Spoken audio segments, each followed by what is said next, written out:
Give a man a fish and you feed him for a day. Sign him up for the Box of Bait Club and he'll never be hungry again. The Box of Bait Club is a brand new dream come true for every fisherman. Something new and different in your tackle box every month. Every month, another excuse to get outside and do what you love. Don't let this one get away. The Box of Bait Club is currently accepting a limited number of pre-orders with subscriptions starting at $39.95 per month. Find out more now. Log on to boxofbaitclub.com. I'm just so happy my father had a chance to see his kids before he passed. I just want to say thank you. When her father fell ill, the American Red Cross was able to help get Veronica's brother home from the Navy to speak to his father one last time. It's thanks to your donations that we can connect military families when they need it most. Please donate today at redcross.org. When our water heater broke down last month, it was a nightmare. It took 5 hours for the plumber to show up, and he charged us a couple of $100 just to come out. And then it cost another $1,800 to put in the new water heater. By the time it was all said and done, I felt like I'd been taken. But what else could I do? The smartest thing you can do is get a home warranty from American Residential Warranty. Their home warranties pay to repair or replace all your major appliances when they break, and they will break, and at the worst possible time. Call American Residential Warranty right now for free information on home warranties starting at just pennies a day. Don't wait for your refrigerator to stop running or your ceiling fans to stop turning. Call American Residential Warranty right now. Ask how you can save up to 50% on washer and dryer coverage. Just call 1-800-616-8010. That's 1-800-616-8010. Again, 1-800-616-8010. Call now. Are you tired of commuting to a job that makes someone else rich? Working harder than ever, but getting nowhere? Do you hate spending hundreds of dollars every week on daycare? Having someone else raise your children? With our opportunities, you can start earning money as soon as next week. You get to be the boss, work from home, and live a happier life. At Be the Boss Network, you'll find hundreds of work-from-home opportunities that you can literally start today and be earning money as soon as next week. Go to freedom133.com and start earning money as soon as next week. You get to be the boss. Get out of the rat race. Work from home. Go to freedom133.com right now and change your life today. That's freedom, the number 133.com. Go to freedom133.com and start earning money as soon as next week. You be the boss. Go to freedom133.com. Attention business owners. We know that owning a business means getting things done right now. So if your right now list includes a new building, call the Right Now Company. General Steel. We can design a building for your business quickly and save you thousands of dollars. That's right, thousands. You may think General Steel only builds large projects or that you can't afford General Steel quality. Well, check these prices. How about a 40 by 60 foot building for under $22,000 or even a 50 by 100 for under $35,000? That's right, a 5,000 square foot building for under $35,000. And these buildings all have General Steel quality. Best of all, you can still order a building and have it delivered in time to build this year. How's that for right now? So if your right now list includes a new building, call the Right Now Company, General Steel. 800-393-5756. 800-393-5756. 800-393-5756. That's 800-393-5756. Tired of paying outrageous prices for Viagra? Well, we have great news for you. Now you can finally get Viagra at huge discounts. Healthy Man allows you to save up to $500 on Viagra. Why pay U.S. pharmacy prices of $15 per pill or more when you can get Viagra for less than $3 a pill? Call today and get 40 Viagra pills for only $99. This can cost as much as $600 at your local pharmacy. You can't afford not to call us. If you want Viagra at the lowest prices, never pay $15 a pill pharmacy prices again. Get Viagra for less than $3 a pill. Call 800-595-2614 today and save up to $500 and get 40 pills for just $99. Healthy Man is fast, easy, and affordable. Operators are waiting at 595-2614 to take your call now. Call 800-595-2614. That's 800-595-2614. Again, 800-595-2614. Boy, man, I had a rough night's sleep. Boy, whew, I got a letter from the IRS yesterday, and I just couldn't sleep. Man, I'm dying here. Somebody help me. IRS problems affect more than just your finances. If you're ready to take back control of your life and you owe more than $10,000, you need to call the Tax Doctor. Their expert staff can immediately protect you from the IRS and state collectors and get you the best possible tax settlement guaranteed. The IRS has recently released new programs geared in helping struggling taxpayers, where you may qualify to settle your tax debt and wipe out up to 85% or more of what you currently owe. If you owe $10,000 or more in back taxes, call the Tax Doctor right now. See if you qualify to pay less. 800-989-1694. 800-989-1694. 800-989-1694. Again, 800-989-1694. You want to know what time it is? It's time to bring the rain. Zinc Media. Feel the power of knowledge.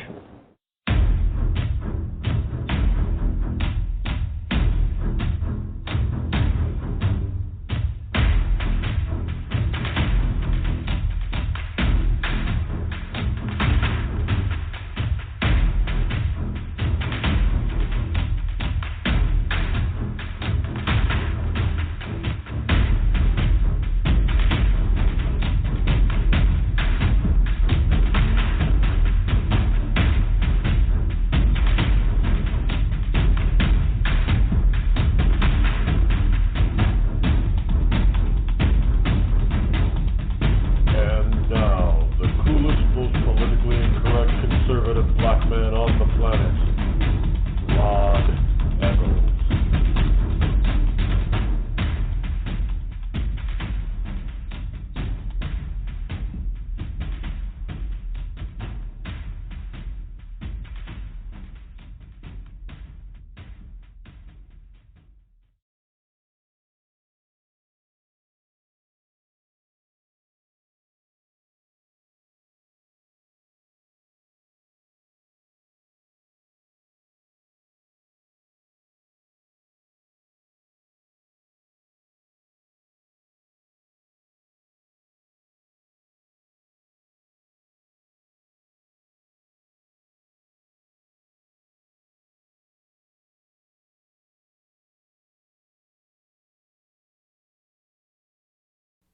And since it is completely gone, we begin February.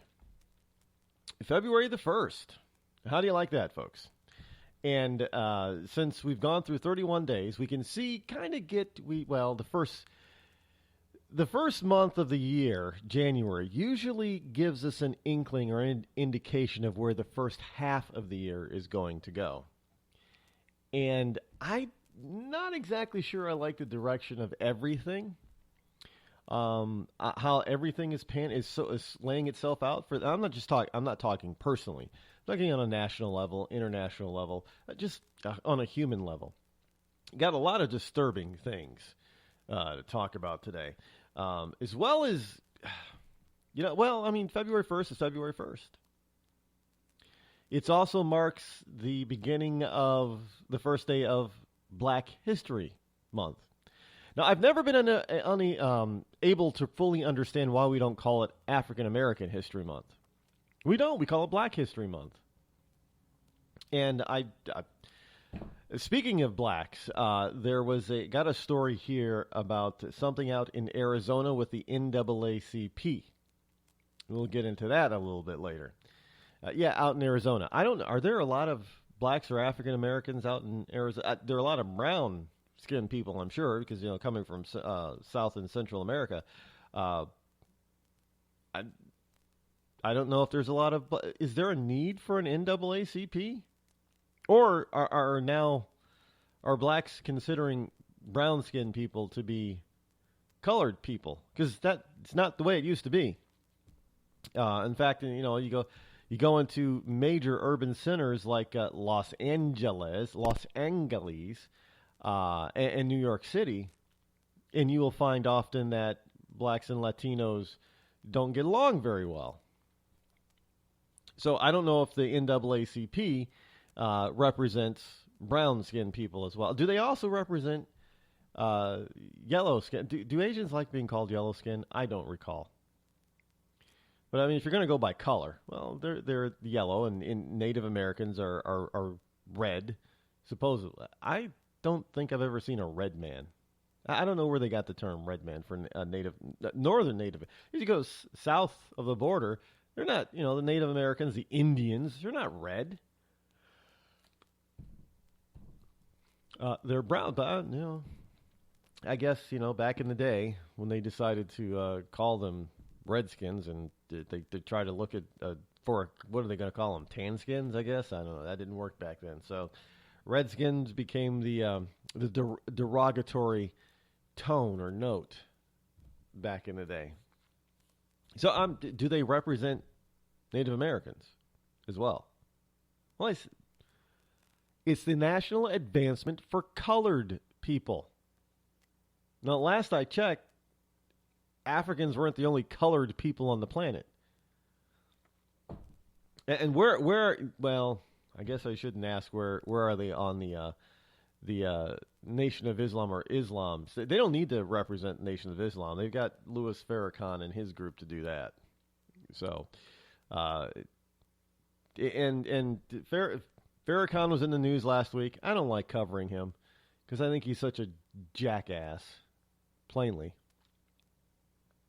The man is full of hate. I mean, he might as well forget Black Lives Matter. And forget New Black Panther. He might as well be an old school Black Panther. I mean, it's just hate filled and hate monger there. I don't understand how people live their lives out hating people like that. It just doesn't make any sense. But in any case, we will. Well, I always love to do this, so we'll try to take our first call of the week as we get into this. 731, you're live on the Rod Eccles Show. Go. Yes, I am calling in support of Donald Trump, and I live in Tennessee. My number one thing that I'm excited about for Donald Trump is border security. I believe this man loves America. I went to Alabama to listen to him speak back in the summer, and at that time I was actually supporting Ted Cruz. And when I went there, I felt his honesty. He says what people want to hear, and I believe he means it. He's called out the media, which has just been disgusting to me. All the things that they try to make us believe is going on, and especially like if you're on Twitter or Facebook or, and people just are waking up to that, I believe. So you think that Trump is definitely a man that says what he believes and believes what he says? Absolutely. Let me ask you this. Yes. Well, you said you used to support Ted Cruz, and now you're on the I actually gave the Ted Cruz campaign, actually. And now you're on the Trump train. Absolutely, 100%. And do I you? will tell you that I Well, obviously you're a Republican. You're not a Democrat. Absolutely. So you probably don't like things like Obamacare. You know what? No, I don't. Actually, I'm a... Well, were you aware that Donald Trump is still for universal health care? He is. No, he's not. Oh, yes, he is. He just said it. Well, I'll just tell you, at this point, I mean, we're stuck with it now. I do believe that we will have better options. I can't help but to believe that. I may be wrong, and if I am, I'll own that. But it can't be. He's not working against us. This administration is working against us, and we are not on the forefront in any way. They are absolutely. If we even have an election, let's just put it that way. If we even have an election, we'll have an election. I know people are trying to scare people. No, we'll have an election. But, as far as Trump over the weekend touted the healthcare systems of Canada and Britain. Now, do you agree with that? You know what? I don't agree. I think we should all be able to purchase our own insurance. I have worked for a living. I own a business. I have never received anything for free. I don't think there's anything for free.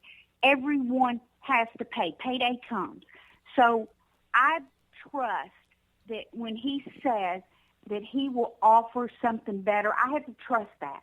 But at this point in time, that is not my number one. When somebody says, oh, we're going to have Obamacare, we already have it. We have a lot of things I don't agree with. But abortion, is not my number one. I don't believe in it. I'm pro-life 100%, but that is not the main issue to me right now. The economy, jobs, stopping all this going on, over in Iran. That's ridiculous. Our military, planes going down every time you turn around, the people missing, things you don't hear about. I saw today, and I don't know if it's true, but they were confiscating guns in Massachusetts this morning. Somebody look it up. I don't know. I can't. I'm just saying what I Massachusetts read. Well, I gotta be honest. Well, I live I'm on the border of Mass. I haven't heard of that. Well, yeah. Look at it. Just went over my Twitter feed about 10 minutes ago. Frightful. If there's any truth to it, I don't know. But I'm telling you, we have to have our rights. We're Americans, and that's what we stood for. If people want to live and be, governed solely, and be a communist, they need to move somewhere else. That's not what this country was founded on. And so that's how I feel, about that. And as far as Donald Trump saying he stood up and said, I gave money to Democrats and Republicans. I run a business. I believe that because he did honestly expose himself, and I think he's been honest, and I believe he's going to call out. When they say, "Oh, he'll deal with he'll deal with Nancy Pelosi," well, good for him. You know what? He's going to expose these people in the media. He's going to use the media for what it's supposed to be, for the people to get information. And that's my feel, and I think that's what people are afraid of. And it's just a sad day in America when you turn on the news and you don't really get the news, that you're kept from getting the news. Well, that's why we have the alternative media. Feel. That's my feel. Yeah, that's why I called you. That's why I called you, because we have to have, our voices have to be heard. That's why we have it. Freedom of speech, freedom of expression, freedom of the press. And we deserve that, and everybody deserves that.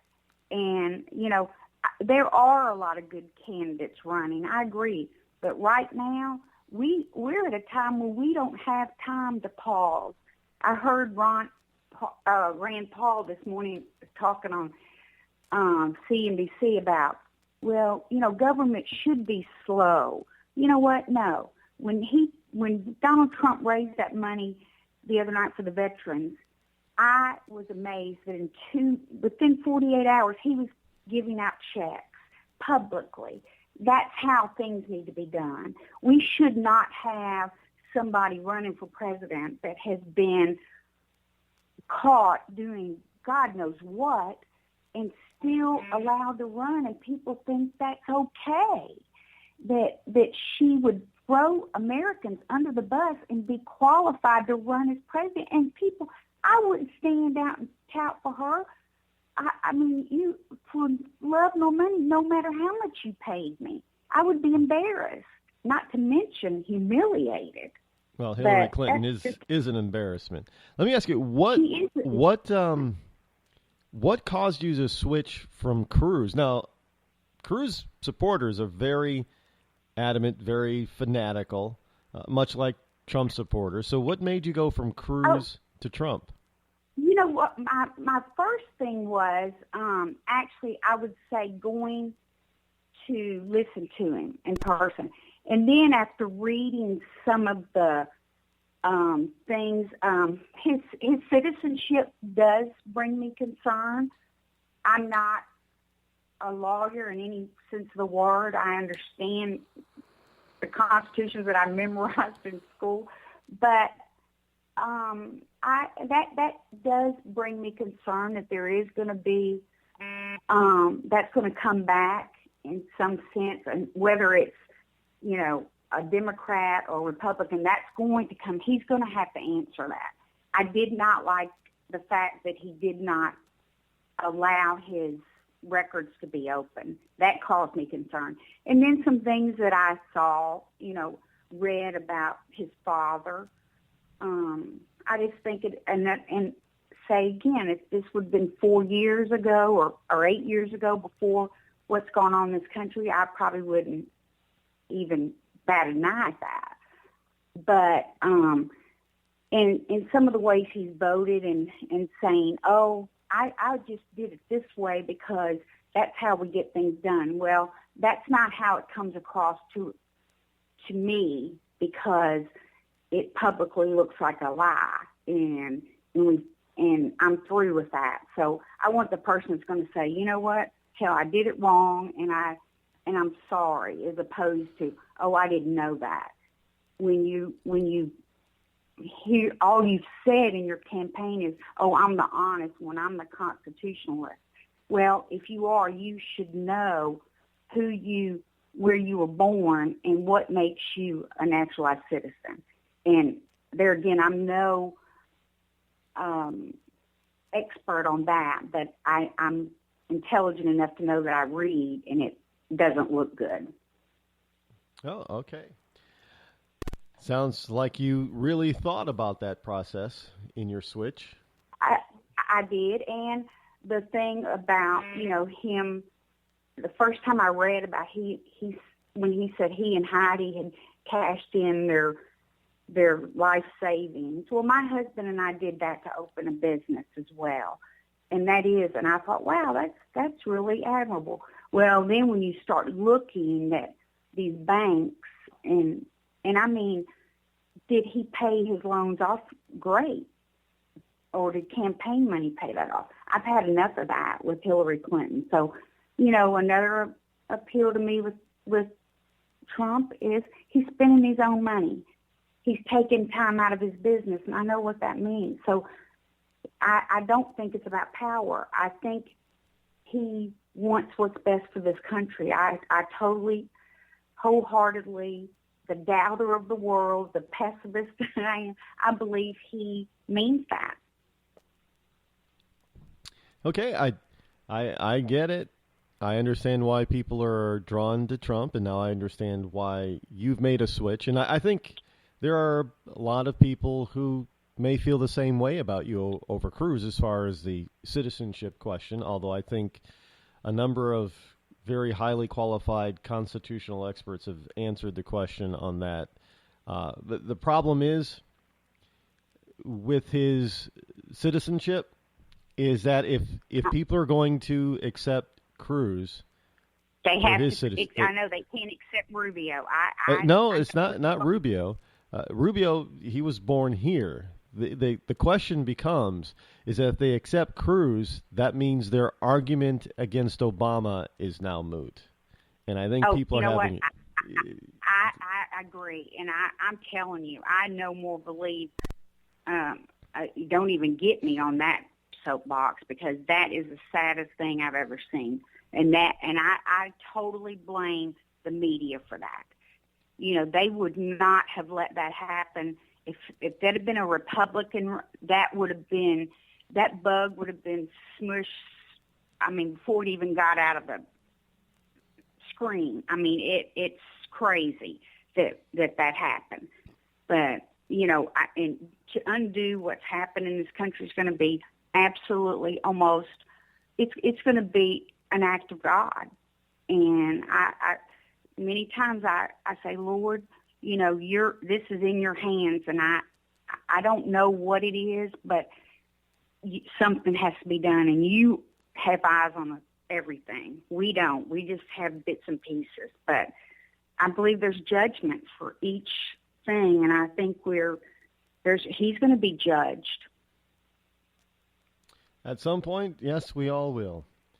Well, I do thank you for your call. It was wonderful speaking to you.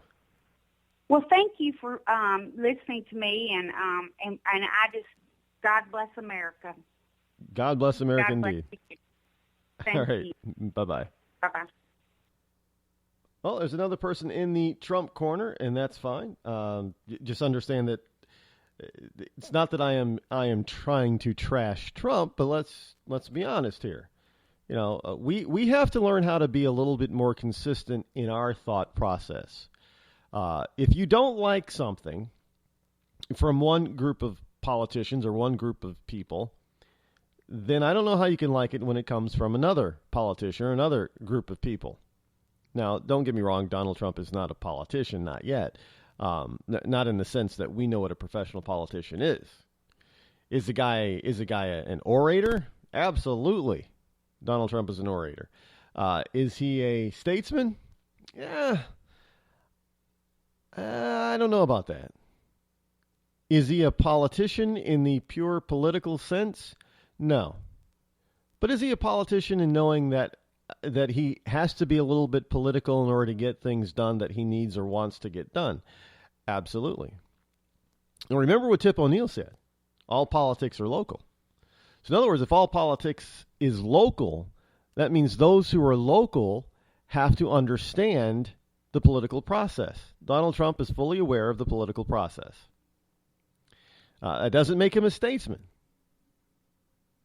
However, he is showing himself to be something of more of a statesman than a professional politician. And I think that is also something that is very much bringing him accolades and support. By the way, there's the donation thing is list is out. Donation thing. The campaigns have to list their 2015 donations and how much they've received. And Donald Trump, even though without even asking for anybody to send him money, his campaign has received from outside sources, not his own money, $2 million in 2015. Now, in the grand scheme of things, as far as politics in this country is concerned, $2 million might as well be 2 cents. It's nothing. But let me tell you, there is no PAC money. There are no super donors. There are no rich people contributing to his campaign.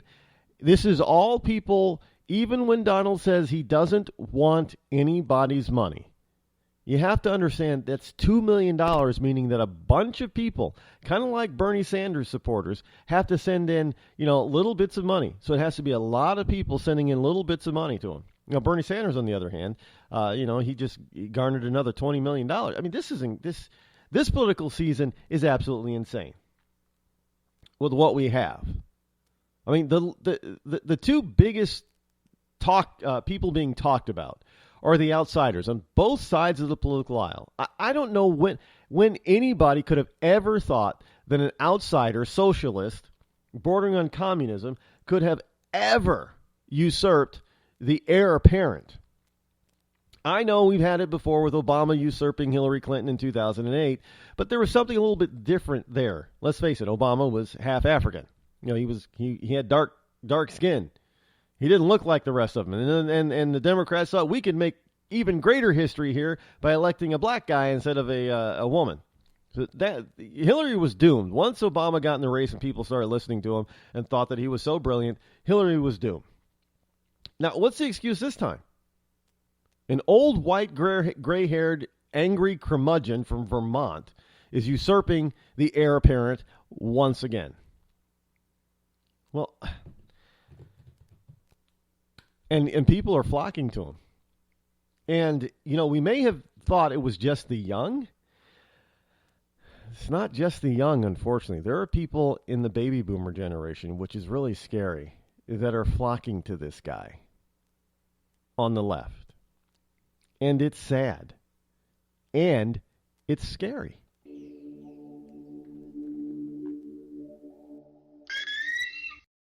Your credit score is a joke, and you're too embarrassed to let anyone know your 3-digit score. Sucks to be you, but it doesn't have to. Delete all those unsightly derogatory items, collections, charge-offs, repossessions, judgments, tax liens, bankruptcies, and foreclosures. To turbo boost your credit scores, call 888-541-5571 or visit us at 700creditnow.com. You've heard the old adage, cash is king. But in some cases, credit can be just as powerful as cash.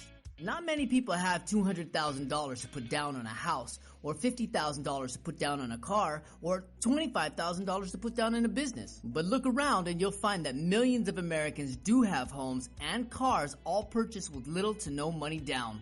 To turbo boost your credit scores, call 888-541-5571. Again, that's 888-541-5571 or visit us at www.700creditnow.com. When you're ready to take the edge off a hectic day, I suggest you start with a little music from Franz Black. I guess there's lots of ways to look at things that don't seem right. No Worries has just been released on iTunes and Amazon. It's gonna be alright. You can find Franz Black and his music on his website, franzblack.com. Franz Black.com. It's gonna be alright. When our water heater broke down last month, it was a nightmare. It took 5 hours for the plumber to show up, and he charged us a couple of $100 just to come out. Then it cost another $1,800 to put in the new water heater. By the time it was all said and done, I felt like I'd been taken. But what else could I do? The smartest thing you can do is get a home warranty from American Residential Warranty. Their home warranties pay to repair or replace all your major appliances when they break, and they will break, and at the worst possible time. Call American Residential Warranty right now for free information on home warranties starting at just pennies a day. Don't wait for your refrigerator to stop running or your ceiling fans to stop turning. Call American Residential Warranty right now. Ask how you can save up to 50% on washer and dryer coverage. Just call 1-800-616-8010. That's 1-800-616-8010. Again, 1-800-616-8010. Call now. Did you ever look at the stains in your coffee cup and then realize that's exactly what happens to your teeth? Power Swabs is the 5-minute solution to get your teeth white without visiting the dentist. This is Ben Gordon with Power Swabs, and if your teeth are stained from coffee, tea, or smoking, all it takes is 5 minutes with Power Swabs. In 5 minutes, you'll see an average of 2 shades whiter teeth, and in 7 days, 6 shades. It's clinically proven to whiten natural teeth as well as caps and veneers. The secret is a tooth detergent that was developed by Dr. Martin Ginniger that lifts stains off of your teeth. Best of all, there's no messy strips or trays that you have to leave in your mouth for an hour. Just swab your teeth for 5 minutes and you're done. To try Power Swabs risk-free, call 1-800-291-5140. That's 1-800-291-5140. I guarantee your bright white smile will have your friends talking about how great you look. Try it risk-free today. 1-800-291-5140. That's 1-800-291-5140.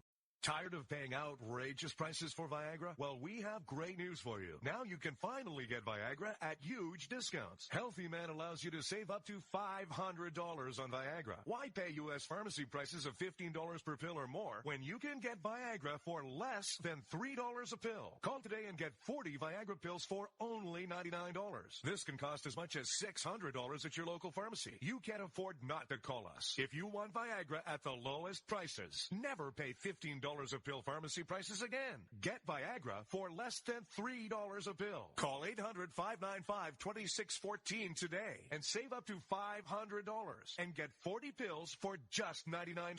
Healthy Man is fast, easy, and affordable. Operators are waiting at 595-2614 to take your call now. Call 800-595-2614. That's 800-595-2614. Again, 800-595-2614. Bring the rain.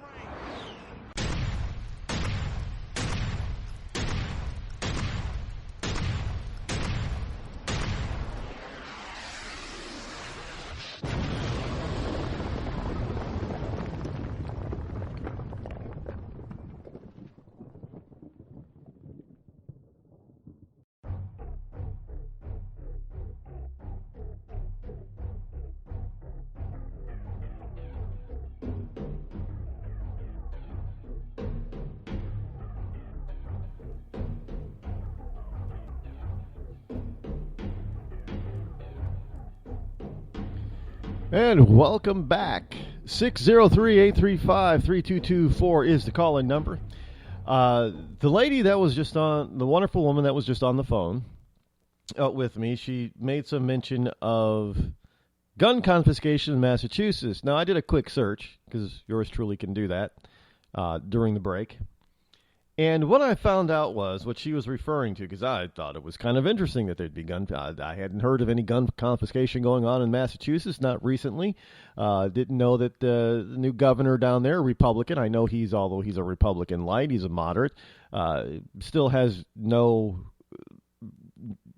desire to confiscate guns from people, although Massachusetts, it's a state that is very difficult to get a license to carry a gun. As a matter of fact, there was something in the news last week about the city of Lowell. It was going to cost about $1,000 to get a gun license in the city of Lowell, and you had to write an essay. They were putting forth this notion that you were going to have to write an essay about gun ownership and why you wanted a gun before they gave you a gun license. Now, I know it is. It's all designed to prevent law-abiding citizens from actually legally obtaining a gun. Now, with that said, what happens is that when you do this kind of thing, you're going to start getting normal law-abiding citizens illegally obtaining guns. If they feel that their life and property and family is in trouble, if they fear for their safety, they're going to do whatever they possibly can. Now, they're going to go the legal route first. Most law-abiding citizens, most Americans, will go the legal route first. But if the legal authority entity, which is local government and state government, gets in the way with somebody exercising their God-given right to protect themselves, they're going to go to any lengths to try to do that. And thus we end up making criminals, the state, in other words, the government, ends up making law-abiding citizens criminals. That happens every day. Now, as far as this gun confiscation in Massachusetts, what I do believe that she is referring to, and evidently a lot of people have gotten snookered into this type of thing. This is why you have to be careful when you write stuff. It's a modern retelling of actual historical events. Now, the National Guard in the stories, if you do a quick Google or Bing search, you'll find it. The National Guard is nothing more than the Redcoats. This is a story that is being retold in a modern sense. Now, it's not saying it's happening today. It's just being retold in a modern sense so modern Americans can understand exactly what happened back in 1775. And I think because of the...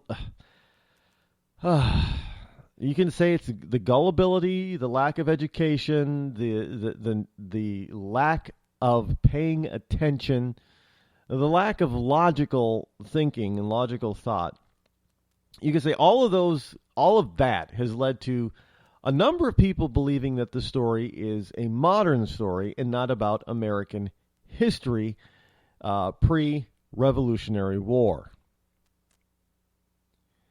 Now, one of the things that you got to understand is right at the top of the story, it talks about National Guard. Okay, but National Guard was ambushed. If the National Guard was ambushed in Massachusetts, it would be worldwide news. It'd be worldwide. You couldn't keep that covered up. And even if it didn't make the worldwide news, it would make huge local news because there's no way you can cover that kind of thing up. At least not locally. I mean, Boston is pretty... anything that happens in Boston, the entire region is affected, and everybody knows. So I'm thinking, well, geez, that's impossible for me to miss this. Gun confiscation, people getting killed. 1775, folks. 1775. The preamble to the American Revolution. By the way, those involved in that skirmish back then, Samuel Adams, Paul Revere. Just so you know. That was the gun confiscation. And look, the British government really did try to confiscate arms from everyday law-abiding citizens. Now the problem is that some of these modern-day retellings say that they're assault weapons. Well, back in the day, I guess the long rifles and everything, they were the assault weapon of the day. But anyway, the Bernie Sanders camp. This was a very interesting weekend for me. I hope you had a wonderful weekend. I had a interesting weekend. Had some political people knock on my door. Now, I got to ask, I don't know where the Republicans are because they're not knocking on my door. But I had some Hillary Clinton supporters knock on my door. And I'm thinking, okay. I asked them one question. Because they have the Hillary Clinton for president, for America button, whatever, buttons on their shirts, their jackets. And, before they got into their spiel, I said, hold on. What do you think about her lying to the American people in her emails? And the three of them, and I'd say they were all under the age of 35. The three of them stood there, looked at me with their mouths wide open, and I said, well, if you can't answer that question, how am I going to support her? Have a nice day. Folks, when it comes to Clinton supporters, they know that she lied. They know this. They know that she's got troubles. She's got issues with the email things. They know she lied. And yet, for some reason, they're still supporting her. And when you call them out on it, they have no answer. None. Ask them. The next Hillary Clinton supporter you see, ask them. She lied about her emails. What else do you think maybe she lied about since you don't like lying politicians? They have no answer for you. They cannot. Some of them will try to say, well, she didn't lie. Well, yeah, she did. There is no doubt that she did. Her emails incriminate her and prove that she lied. I don't care. If you were to replace that name with a Republican name, those people who are supporting Hillary Clinton would be calling for a perp walk. Hell, they have. George W. Bush in the Iraq War, George lied and people died. And I don't know how many times that we have come up and proven the facts that this is the same information that the United Nations, that NATO had, that Bill Clinton had. And yet somehow George W. Bush is the one that lied. Nobody else, just George. Like, George really manipulated all of these actions back in the 90s before he was president. Well, he was, governor, I guess. Yeah, he was able to masterfully manipulate world information from Texas. But George Bush still lied. He should have known that the information was wrong. Well, shouldn't have Bill Clinton have known? Well, no, he wasn't president. Well, Bill Clinton was president when he said the same things that George W. Bush said. So they can't even come up with, it's hard for them to come up with stuff like that. Because who are they going to blame? Are they going to blame Obama? No, Obama lied. No, they can't blame, the first African-American president. Do you see that? They have put themselves in a corner. Because if they cannot blame anybody else, because there's nobody else to blame. They can't blame George Bush because, he's been out of office for 7 years now.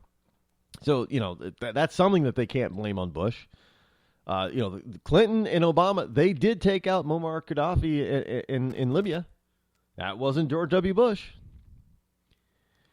And the fact that they cannot pin whatever this woman did as Secretary of State on her boss, President Obama, simply because President Obama is supposedly an African-American, first black president of the United States. And thereby, you cannot say that this guy is to blame, because that is going to taint his entire reputation and legacy forever. You cannot, the Dems and liberals cannot taint the legacy of Barack Obama. That would prove that they were wrong about all of this stuff. So they're caught.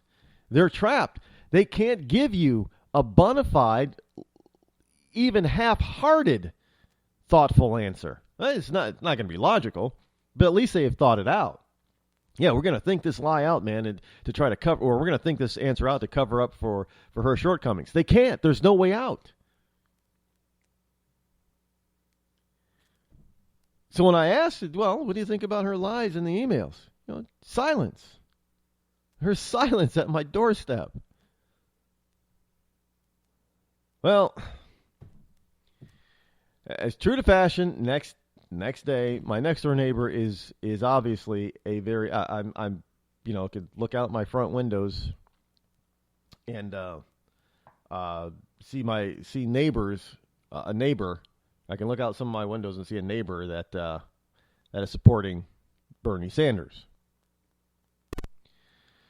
And yes, they came knocking on my door a day later.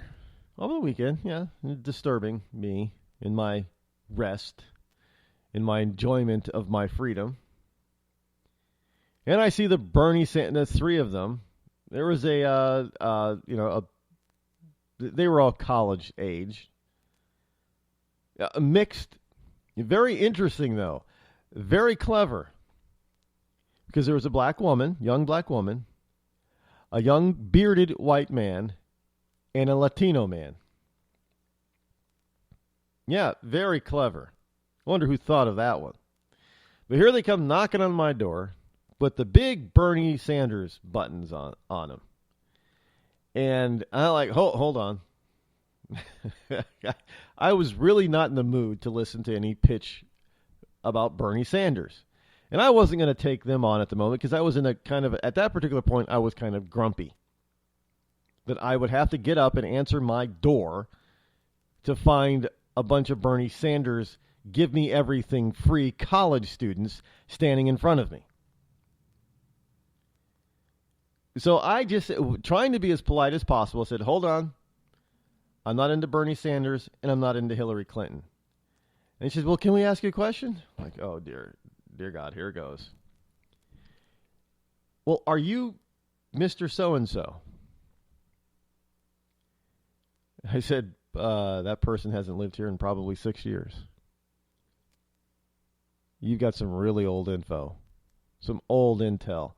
And then as just before she said, well, thank you, I said, if he can't even get this intel correct, this is over 6 years old, how do you think he's going to do as president?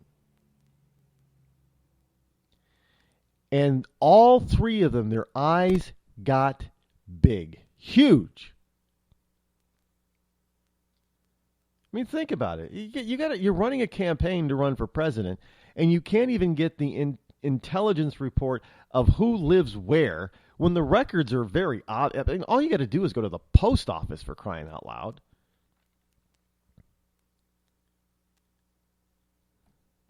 And they couldn't even I mean, we're talking, that person hadn't even lived here probably more than 6 years. But that's who they thought I was answering the door. So there you go. I mean, I haven't. Well, geez, how long? No. Anyway, just looking at the Democratic side, they're very weak. Very, very. You want to talk about? Here's another thing that you can bring on to these wonderful people that are supporting Bernie Sanders. Now, John McCain was running for office. He was about the same age as Bernie Sanders. As a matter of fact, I think Bernie Sanders might be a year older than when John McCain was running. Well, they said that John McCain was too old. Well, he's old. Well, I got to tell you, I don't think that Bernie Sanders is in as good of health as John McCain was at his age. Now, I'm not saying that John McCain was not too old or what. I'm not going to go that age thing. Now, let's face it, some people, they can... Yeah, look at Betty White, for crying out loud. You wouldn't know that woman's almost a century old. But, he might be in good shape. Great, but I don't think he's in as good a condition as John McCain was at Bernie Sanders' current age. But John McCain was considered by the left to be too old. Now, see, folks, I'm just tired of the hypocrisy. I'm really, really sick and tired of the hypocrisy. Now, I understand that we're all human. We all can make mistakes. We all can think that we're not doing something when we are doing something. Great, that's fine, but own up to it. And don't make excuses for people. Now, I'm not saying that this is a deal breaker for anybody, but Donald Trump is still currently for a form of universal health care. I am not for any kind of universal health care. Donald Trump this past weekend tried to clarify his position on that by saying that Ted Cruz is a liar when it comes to that. But then Donald basically said, I am for a certain form of universal health care. I am against any and all kinds of government health care in this country, period. And a lot of people are. So where do you stand knowing that your front runner is for government health care? Look, there are ads bashing John Kasich over and Chris Christie bashing them over expanding Obamacare, basically Medicaid, Medicare in their states. And yet here we got the leading contender on the Republican side who wants some form of universal or government health care. I'm not down for that. I'm not. I'm not a one-issue voter, but that's an issue I have. Like I said, I've got issues, major issues, with each and every candidate. None of them escape that. None of them are perfect. So in the end, I've got about a week now. With next Tuesday is when we go to the polls for our First in the Nation primary. And I'm going to have to do my good old Ben Franklin close in order to determine who my candidate of choice is going to be. And right now, I got to tell you, it's still up in the air. There are a lot of issues I have with Cruz. And his birth certificate is not one of them.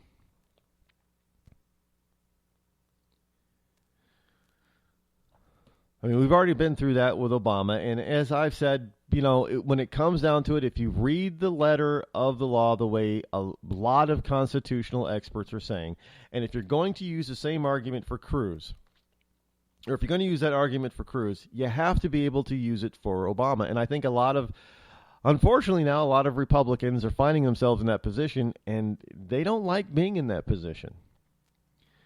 Because some of those people like Cruz. I mean, there are some people that may like Cruz, but they're not supporting him simply because they don't think that he's a natural-born citizen. And there are others who question Obama's natural-born citizenship who are now supporting Cruz. Now, see, there's only a theory that Obama was not born in Hawaii. We know Cruz was born in Canada.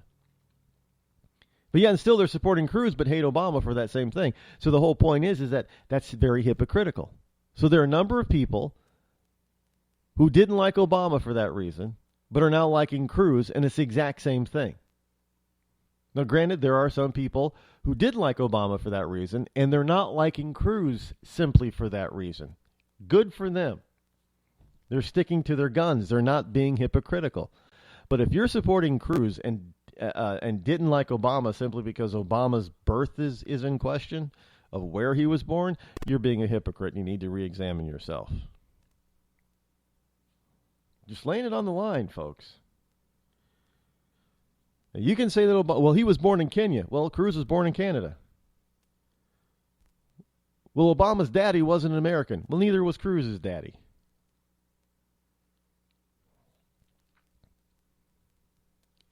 But both the baby mamas were natural-born Americans. Just so you know. So if one of the mamas can confer natural-born citizenship on their offspring, then so can the other. One isn't prevented from doing that simply because we don't like the child's politics.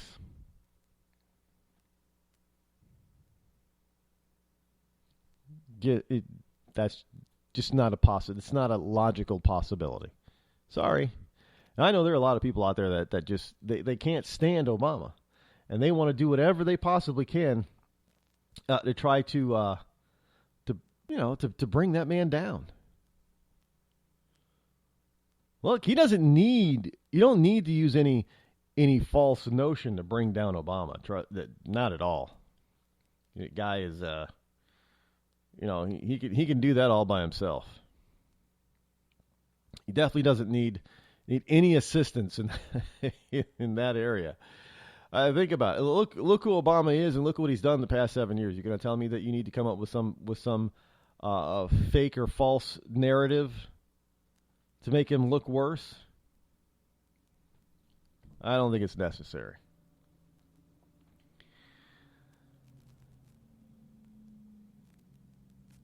Hillary Clinton, Bernie Sanders, and Marco Rubio are money race winners, and this is when I was telling you a little bit earlier about them raising all kinds of funds.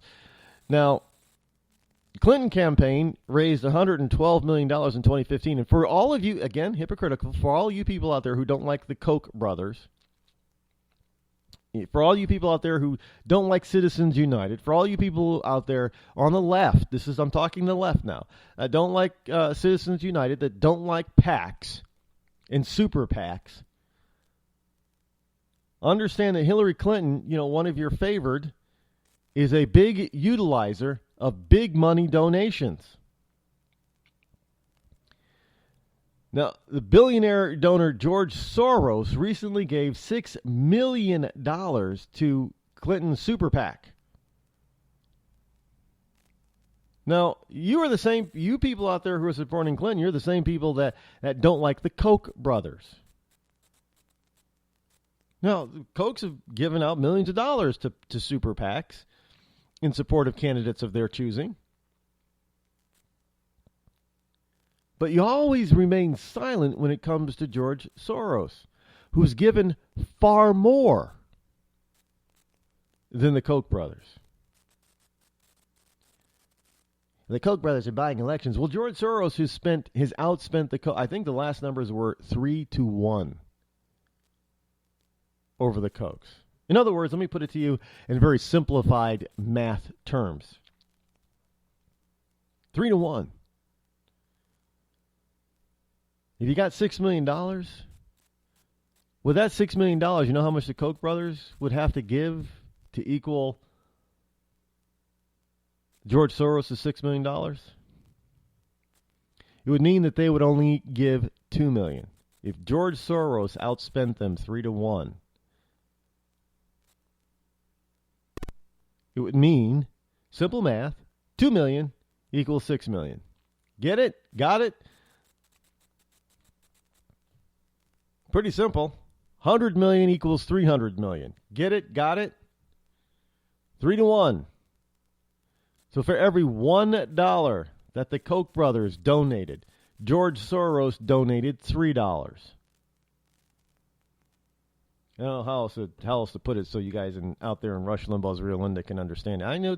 Figure out. You got new math. You got new math available. Figure it out. You can figure it out. I would love to be able to see some people writing that math problem down. Have you seen some of that new math? How people got to their answers?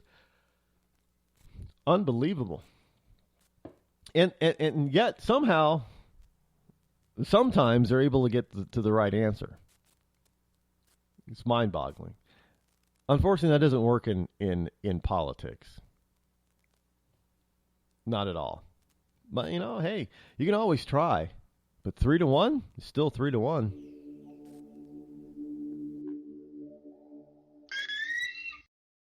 Give a man a fish and you feed him for a day. Sign him up for the Box of Bait Club and he'll never be hungry again. The Box of Bait Club is a brand new dream come true for every fisherman. Something new and different in your tackle box every month. Every month, another excuse to get outside and do what you love. Don't let this one get away. The Box of Bait Club is currently accepting a limited number of pre-orders with subscriptions starting at $39.95 per month. Find out more now. Log on to boxofbaitclub.com. I'm just so happy my father had a chance to see his kids before he passed. I just want to say thank you. When her father fell ill, the American Red Cross was able to help get Veronica's brother home from the Navy to speak to his father one last time. It's thanks to your donations that we can connect military families when they need it most. Please donate today at redcross.org.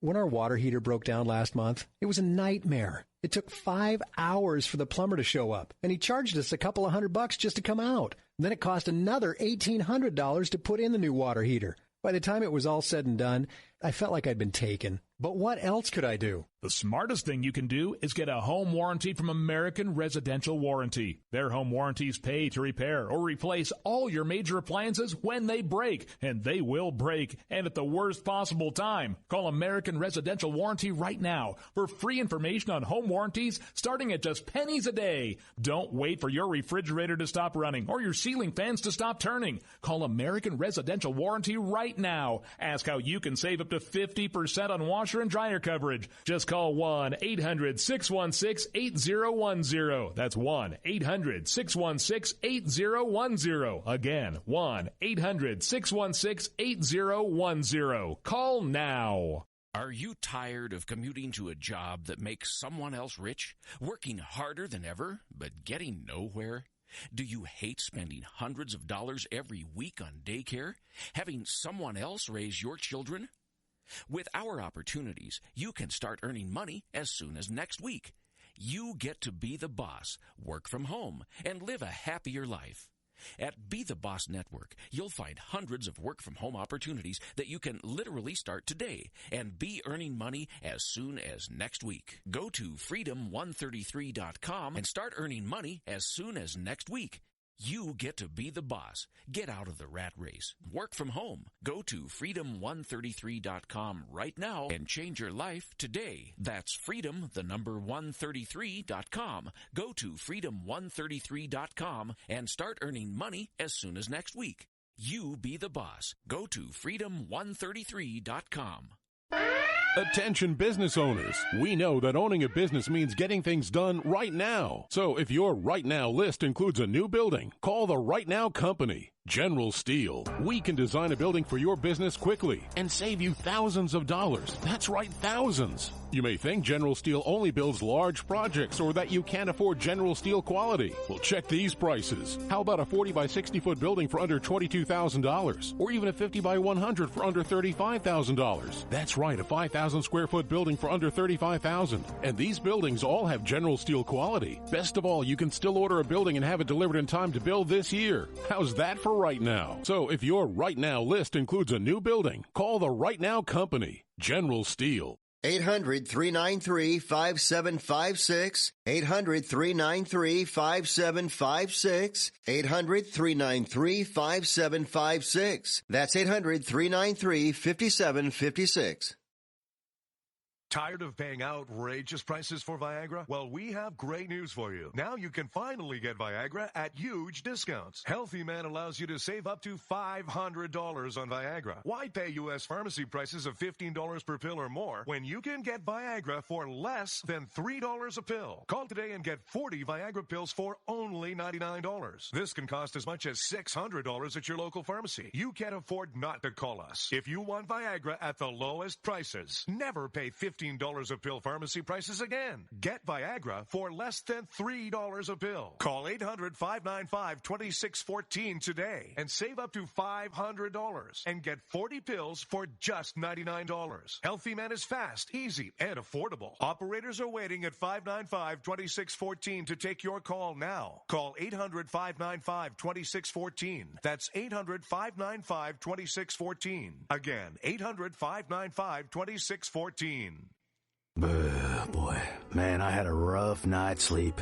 Boy, I got a letter from the IRS yesterday, and I just couldn't sleep. Man, I'm dying here. Somebody help me. IRS problems affect more than just your finances. If you're ready to take back control of your life and you owe more than $10,000, you need to call the tax doctor. Their expert staff can immediately protect you from the IRS and state collectors and get you the best possible tax settlement guaranteed. The IRS has recently released new programs geared in helping struggling taxpayers, where you may qualify to settle your tax debt and wipe out up to 85% or more of what you currently owe. If you owe $10,000 or more in back taxes, call the tax doctor right now. See if you qualify to pay less. 800-989-1694.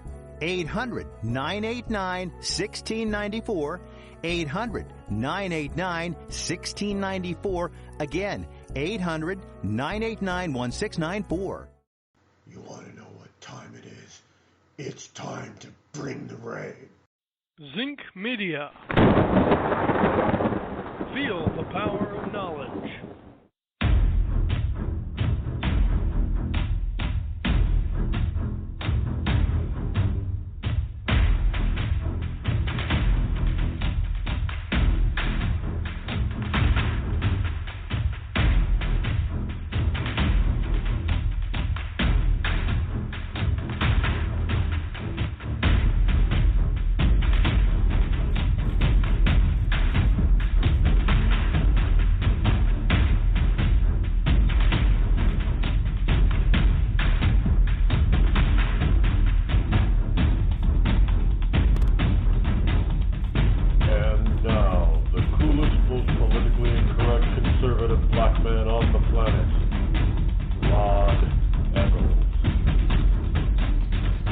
And welcome back.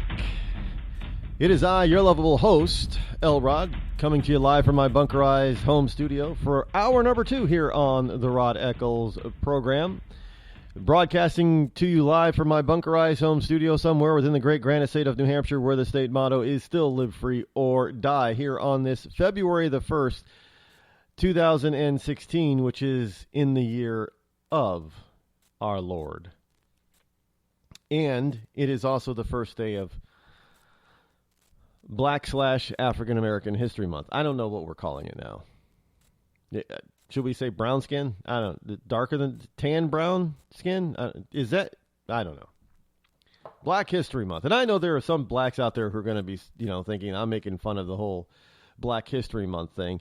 And you know what? When you're calling for equality, and when you're screaming and yelling that Hollywood is racist because it's the white Oscars again, then you've got your own network called BET, Black Entertainment Television Awards, where only black people are nominated. Well, the Latinos had the same thing, the Latino whatever Entertainment Awards. I don't know what that is, but where only Latino people get to be nominated.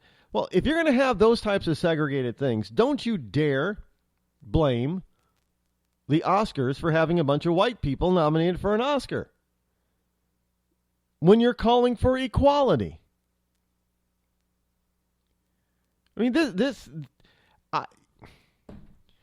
just as bad. Think about it this way, folks. It's just as bad when the government says that guns are bad. They're terrible. Guns kill people. And yet, we've got a government that's expanding the number of agents in departments that you would never even ever suspect of needing a firearm are getting guns. I mean, why would IRS agents need guns? Why would, the Department of HUD, why would HUD people need guns? I mean, agencies in our government that have never had a firearm before, have never had any need to have a firearm, are suddenly starting to get guns, firearms. Why? Oh, we're building up our own agents.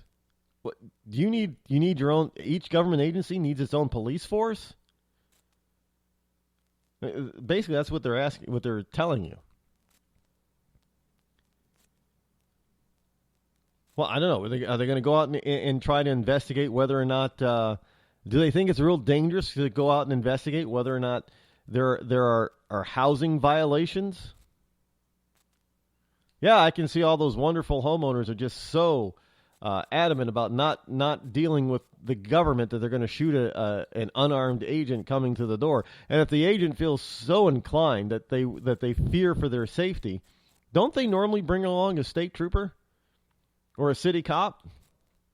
Municipal police. Yeah, they do. But I guess now they don't want to bother them.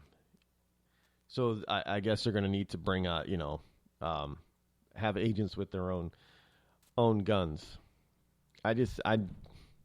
So the government says guns are bad, but they're expanding the number of people within the government that can have guns. Hypocrisy at its best, folks. At its best. So if you're going to be out there touting and yelling for and wanting equality, that you cannot be for equality if you want segregation. And let's face it, when you start naming things out like the BET Awards, that's segregating. That's not equality. It's not equal. If you want people to be able to freely express themselves, but then tell a Christian that they can't pray in public, well, that's not equality.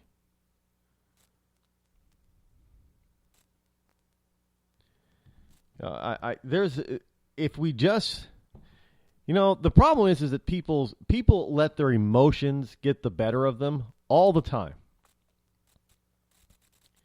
And when they get emotional, they don't really think about what they're saying or doing. And this is a fact. When you got people out there who, and jokingly, these are joke petitions. But when you have people who are going to different college campuses, and even on the streets of some of the major cities, saying, sign the petition to get rid of or repeal the First Amendment. I mean, that's just hypocrisy and idiocy. When you believe that certain speech should be outlawed, that is just idiocy.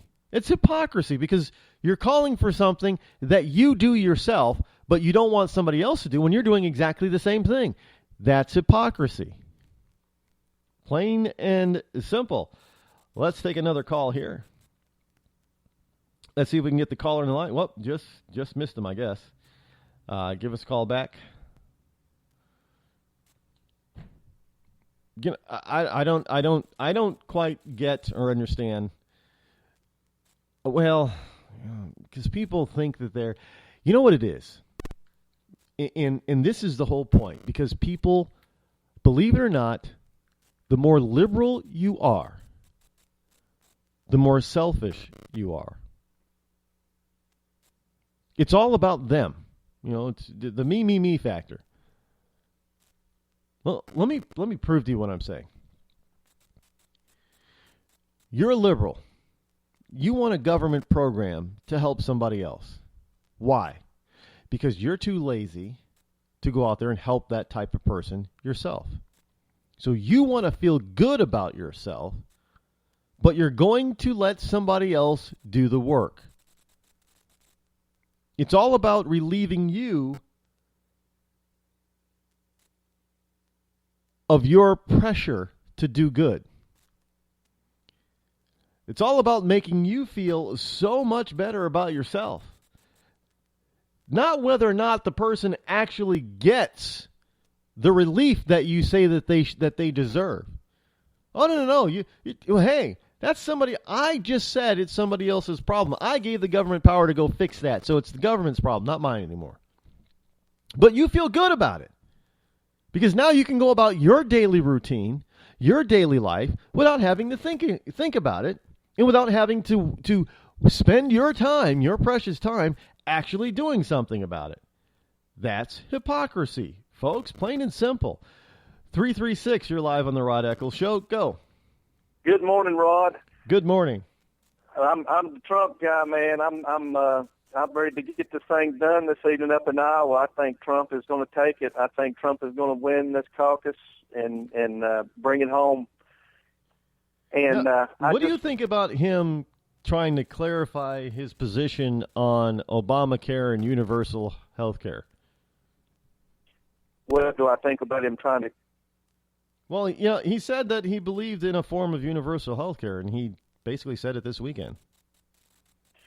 Well, I look at it this way. That's something that will have to be laid out for everybody to look at. I don't think he's talking about the same kind of health care as Canada or one of the other countries that just make it totally government dependable. I think a lot of people in this country really need some health care and can afford it, and I think that's great to take care of those folks. We always need to do that as a country anyway. That's not a socialistic thing for me. That's now, just let me a play thing devil's advocate here for a second. Okay, go ahead. Now, understand that healthcare is the medical industry. It is an industry, and people, real human beings, work in that industry and need to be paid for their time and their effort and their service. Do you think, why is it that we have this notion that we think that health care is a human right when it's not? Because we need food and water far more than we need health care. But yet nobody's advocating the government taking over the food industry. Well, that's fine to say. In theory, it doesn't work that way. If your next door neighbor is dealing with cancer and they've lost their job and they have no way to pay their bills and they have kids, are you going to let a patient that is dealing with cancer? I have a good friend of mine dealing with cancer right now, and you're not talking about $10,000 in bills. You're talking about hundreds of thousands of dollars in bills. And it's okay to put out, we're going to just say that health care is just something that you have to earn yourself. That's okay if you have a job. And that's why I believe in Trump right now. I believe Trump is going to create jobs and take care of a lot of this problem just in the fact that jobs will be created and people can afford to pay their bills. And he will crack down on these insurance companies stealing us blind. When you have 10 pills that you pay $600 for and you can't afford it, that's a problem. That's a problem. But we will not let our neighbors somebody has die. to pay that. Somebody has to pay that research cost. Now, like, there's the new hepatitis cure that cures most forms of hepatitis C, which before could not be cured. Now, depending on the type of strain of hepatitis, I guess, that you have, from what I understand, and I'm not a doctor, so if anybody out there understands better than I do, please feel free to call me up. But from what I understand, some of the strains will cost you $100,000 to cure your hep C. Now, with that said, just a year ago, there was no cure for it. 30 years ago, you got a cancer diagnosis, you were 90% likely to die. Today, it's almost the opposite. So who pays for that? It takes a lot of time, money, and a lot of people's effort to come up with that research that actually works today. So are insurance companies supposed to pay for it? Well, I think that's where you go into the that's where you go into different organizations that can actually create a how do I want to say this? Okay, if you go to Shriners Children's Hospital right now and you take your kid there, okay, if they have cancer, if they have non-Hodgkin's lymphoma or some type of cancer, blood cancer, they don't charge the families anything. Okay, now, as far as I know, the Shriners Children's Hospital uses donations for that. Yes, and that's the way part of our serious disease, like cancer and anything, leukemia, whatever. We need folks to do the things that we have done as a country all along. You don't have to be totally dependent on the government to get those things done. Back in the day, that's what churches did. They raised money and helped take care of our folks, and that's what we need today.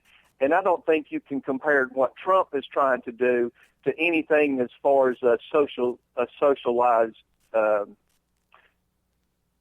Let's see, what's the word I'm looking for? Medicine, healthcare. This is not socialism that Trump is talking about. Trump is talking about get everybody on the path of working together and taking care of our neighbors and not letting our neighbors be desperate for help. I've seen too many people. My father died from lung cancer when I was 8 years old. He didn't have a chance in hell. He died within the time he was a military guy. By the time he got the diagnosis, I was 8 years old, and he was dead in 6 months. So health care is important to this country. It's not a thing that we say, oh, we're not going to take care of you because that's not government responsibility. It's our responsibility as neighbors, friends, and relatives. When I have people in my family like I do right now that are dying from cancer and they're going through chemo, and I see that, and I know they can't pay $200,000 in a year's time, I think we do need to help our friends. We do need to help our friends that are deathly sick.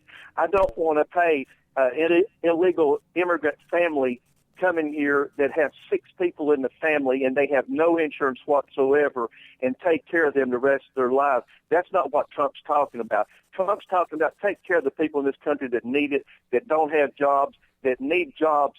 And by the time he creates these jobs, when he's elected, Rod, some of these things are going to work themselves out. So people get in a big damn uproar about little things and make a big situation out of something that doesn't need to happen.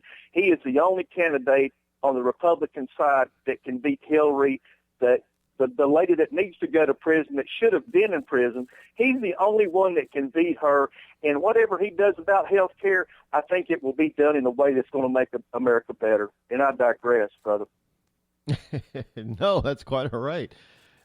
You've given a very thoughtful answer. This is what I like. This is what I like. I like people who can actually give a thoughtful answer about a question about their candidate of choice. Unlike the Hillary people that came to my door that could only stand there with their jaws agape. I don't get it. Let me tell you. I look at it this way. We went so long with government trying to force our medical. Let's see. I'm sorry. I'm a little upset this morning. I'm upset because I want this country to be back like it used to be as far as, and I'm not talking the 60s. I'm talking about a time when everybody took care of their neighbors and looked out after their neighbors. I have elderly neighbors all around me where I live. I live in a nice neighborhood, but my neighbors are getting to the point where they can't hardly make it to the end of the driveway and back. And, you know, all of them are not real wealthy, but for the most part, they're okay. But when I drive from here to my friends on the other side of the county we live in, I see different neighborhoods. I see neighborhoods that are totally, the folks are totally poor. You know, some of them work for small companies and things like that. But when you have a $6,000 damn deductible you have to pay, I don't care what the government's doing with your insurance. If you have to come out of pocket to take care of that, something's wrong. The insurance companies are making a killing, and they need to slow down, just like this border situation. This stuff needs to be slowed down and taken care of and not just thrown out there as a campaign issue.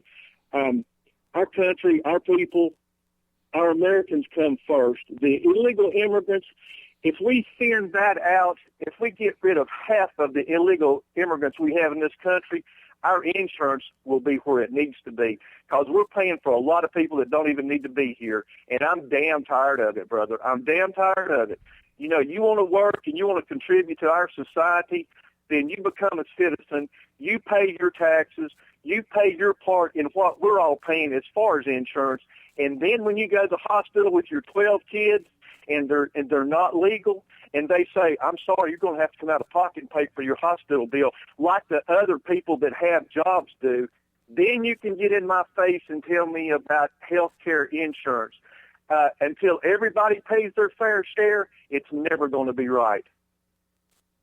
Well, there is some truth to that. I mean, everybody needs to. Well, healthcare is like college tuition. It's one of those things that all of a sudden, somehow, some reason, some way, has gotten away from being a personal responsibility to being a national responsibility. And it's not. Well, it can't be a personal responsibility right now, Rod. And you know why? We have 11 million illegal immigrants in this country. Who the hell is paying for their insurance when they go to the hospital? It's you and it's me. We're paying their part that they don't have a job. They are living here with their family. Some of their family may have a citizenship. Okay, that's fine. But when they go to the hospital, I've seen it a bunch of times. They go to the hospital, there is no charge. They have to do whatever surgery they need, whatever care they need for their kids. It has to be taken care of. That's a different situation than helping your neighbors that need it, that are American citizens, that pay their taxes. I feel sorry for these small kids that come over here from other countries that don't have a citizenship and they don't have what they need. I feel sorry for them, but, you know, we need to get our country right first. When we get our country right, we get our insurance taken care of because we don't have all these other folks that we're paying for. I'd say if you take your friends out, Rod, and you're going to have a few drinks or you're going to have dinner or whatever, okay, you don't mind doing that one time. But if you go every time and all your friends expect you to foot the bill, okay, you're a good neighbor and a good friend, but I'll be damned if it's your responsibility to pay their way continually. And that's what we're doing right now. We're paying for people that are over here that have no insurance, and we're forking the bill out. When our insurance is going to be taken care of is when we get some of these illegal immigrants off of the bill. And I know Trump's going to win this caucus tonight, man. I just know it. I know it. People are tired of this. Anyway, I'm sorry. I'm taking up a lot of time, man. No, that's it. Yeah, the caucus that's the other thing that I meant to mention at the open soliloquy of mine. February 1st this year is also the Hawkeye States Caucus. So everybody out there in Iowa is going. Now, there's some news about on the Democratic side where Sanders is accusing the Clinton folks of possibly padding the caucuses. And I don't think you're going to get that from the Trump crew. Anybody on the Republicans, they're not out there trying to pad the Iowa caucuses with their people, especially if they might be out of state or out of district. Right. Yeah. I think it'll be an honest. I think it'll be an honest Republican caucus. Now, what do you think? We've had people say that the Iowa caucus is really meaningless because, let's face it, last election when you had Santorum winning it, I think the Obama McCain election, Huckabee won Iowa. Now, what do you think? What happens if Trump doesn't win Iowa, but say Cruz does? Now, it's not going to diminish Trump nationally, but do you think maybe it's going to be a ding in his armor? No. I think people will spin it that way. But if you look at the whole situation from the time Trump got in this thing, all I heard was, he's not going to do it. He's going to quit. He's going to get into this thing and see it's not going to work out, and he's going to quit. He's driving a clown car. Look at these clowns. Everybody that's not in the Senate or governor, they're clowns. They're outsiders. They're not in touch with the government and really don't know what's going on. Blah blah blah. If you look at it right now, who's doing the damn scrambling trying to get the votes? It's Rubio. It's Cruz. It's Christie. It's Kasich. It's everybody that said this guy's not going to do it, and they are the campaigns that are scrambling right now. I mean, it's like watching three football teams trying to figure out who the best player is, and they really don't have anything but second-string players to go up against the Carolina Panthers that will win the Super Bowl, by the way. But that's Trump's campaign. Trump has when I saw him land the jet in Iowa the other day, and all you have is the focus on him walking off of that jet, I thought to myself, how many other candidates would ever have been able to do that without using somebody else's money? And how many other candidates build skyscrapers? How many other candidates have the knowledge to actually build a wall to keep illegals out and to make our insurance more affordable? How many candidates can go out there and say what they've accomplished and how many families they've helped and how many jobs they've created? Nobody else out there has created a tenth of the jobs that Trump has created. And as far as I'm concerned, this country's economy is number one. Without the strong economy that Trump can help build, we don't have a national defense. I will agree with that. I would like to see any current or past Democrat for president tell me how many jobs they created. I am up against a hard break here, my friend. Thank you once again for giving us a call. All right. Thank you, Rod.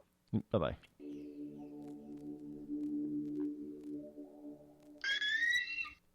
Your credit score is a joke, and you're too embarrassed to let anyone know your 3-digit score. Sucks to be you, but it doesn't have to. Delete all those unsightly derogatory items, collections, charge-offs, repossessions, judgments, tax liens, bankruptcies, and foreclosures. To turbo boost your credit scores, call 888-541-5571 or visit us at 700creditnow.com. You've heard the old adage, cash is king.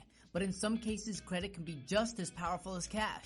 Not many people have $200,000 to put down on a house, or $50,000 to put down on a car, or $25,000 to put down in a business. But look around and you'll find that millions of Americans do have homes and cars all purchased with little to no money down.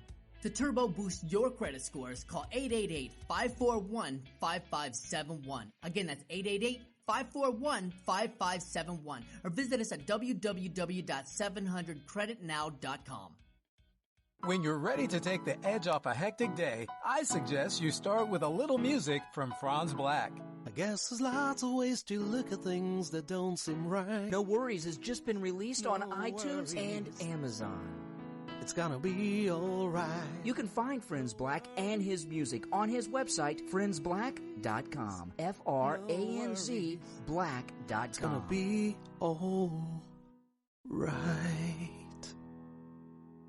When our water heater broke down last month, it was a nightmare. It took 5 hours for the plumber to show up, and he charged us a couple of $100 just to come out. And then it cost another $1,800 to put in the new water heater. By the time it was all said and done, I felt like I'd been taken. But what else could I do? The smartest thing you can do is get a home warranty from American Residential Warranty. Their home warranties pay to repair or replace all your major appliances when they break, and they will break, and at the worst possible time. Call American Residential Warranty right now for free information on home warranties starting at just pennies a day. Don't wait for your refrigerator to stop running or your ceiling fans to stop turning. Call American Residential Warranty right now. Ask how you can save up to 50% on washer and dryer coverage. Just call 1-800-616-8010. That's 1-800-616-8010. Again, 1-800-616-8010. Call now. Did you ever look at the stains in your coffee cup and then realize that's exactly what happens to your teeth?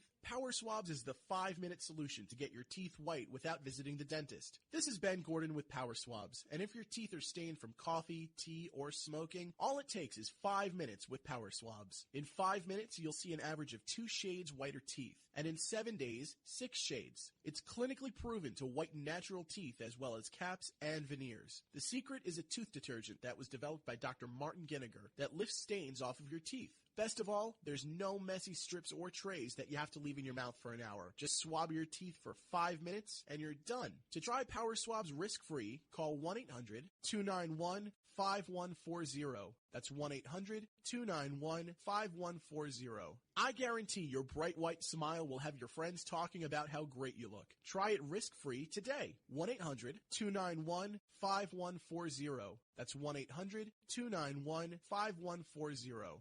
Tired of paying outrageous prices for Viagra? Well, we have have great news for you. Now you can finally get Viagra at huge discounts. Healthy Man allows you to save up to $500 on Viagra. Why pay U.S. pharmacy prices of $15 per pill or more when you can get Viagra for less than $3 a pill? Call today and get 40 Viagra pills for only $99.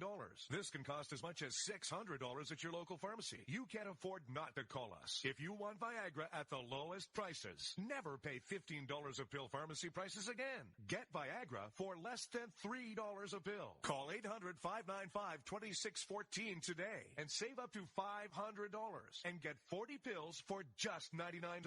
Healthy Man is fast, easy, and affordable. Operators are waiting at 595-2614 to take your call now. Call 800-595-2614. That's 800-595-2614. Again, 800-595-2614.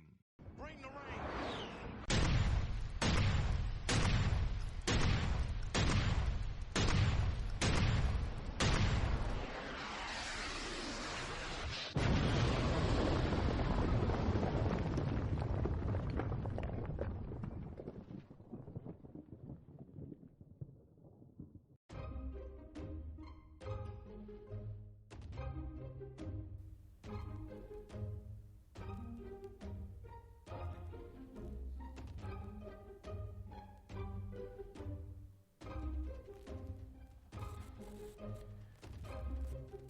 603-835-3224 is the number to call if you wish to join me here live, your lovable host, L. Rod, here on the Rod Eccles Show.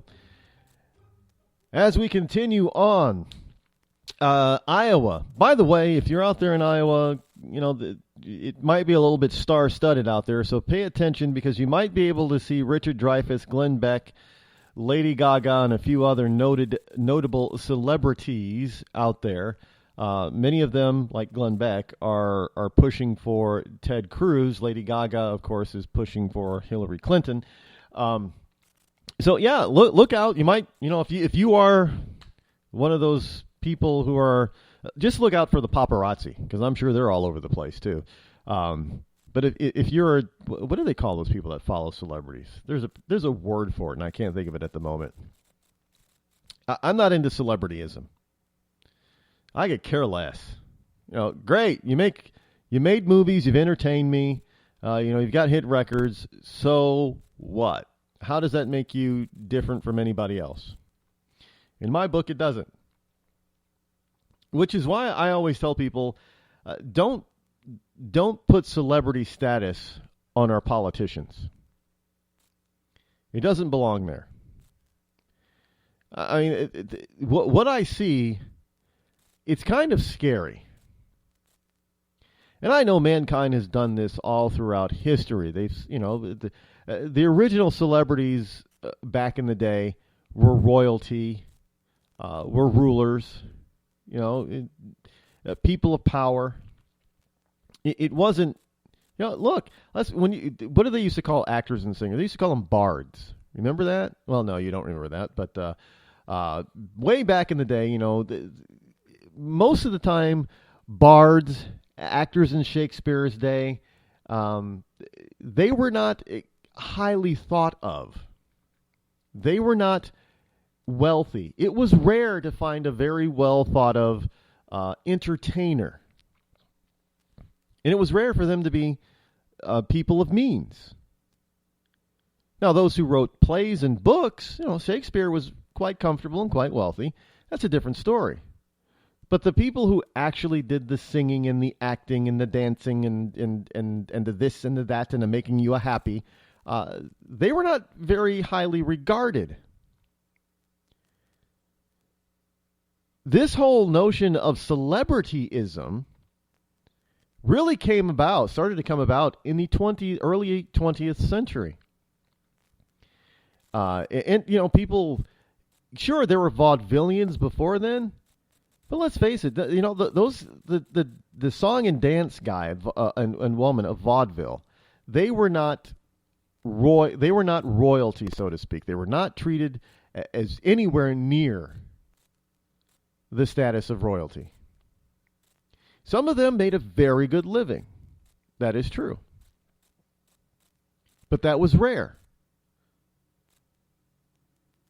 And then came along the moving picture, the motion picture, the movie. You know, they were silent at first. And we started to see the rise of the studio and Hollywood. The studio, back in the 20s and 30s, put in motion that these people who were on their big silver screen were larger than life. And people bought into it. And so today we have these same people who are making $20, $30, $40, $50 million or more from it. What was I heard someplace, and I can't remember if this is the accurate number, but somewhere around the last Johnny Depp with the last Pirates movie made $80 million. When all was said and done, with his salary plus his percentage of gross receipts and other stuff that were tied into the movie, he made $80 million off the last Pirates movie. $80 million. But that's okay. You get a banker or a CEO or an entrepreneur who earns $1 million, and oh my gosh, you would think that they just ripped off the entire universe. There's no possible way they could actually earn that kind of money. Oh, no. Businessman, you had to steal it from somebody. Somebody else had to lose in order for you to gain it. But you know, one of the interesting things is that every time, even a liberal, when they start earning that kind of money, they don't think that they're stealing it. They think that they're earning it honestly because they're offering a service or a product that a lot of people want and are willing to pay for. And yet they'll still run around thinking that, rich people are bad. Well, hello, you're rich too. It's called self-loathing. I know there are black people out there that think black Republicans are self-loathing. No, let me tell you who really is self-loathing, because they feel so bad about earning money. But yet they feel so bad about earning money, but they don't stop earning that kind of money, do they? So they must not really feel all that bad. You think about it. Lady Gaga's running around out there talking about, the rights for these people and the poor people this and the poor people that, but she's still making $20, $30 million a year. So I guess she really doesn't feel all that bad. I don't see people like Sean Penn making movies for free. I don't see Sean Penn or any of the other liberal actors donating their entire salaries to the poor.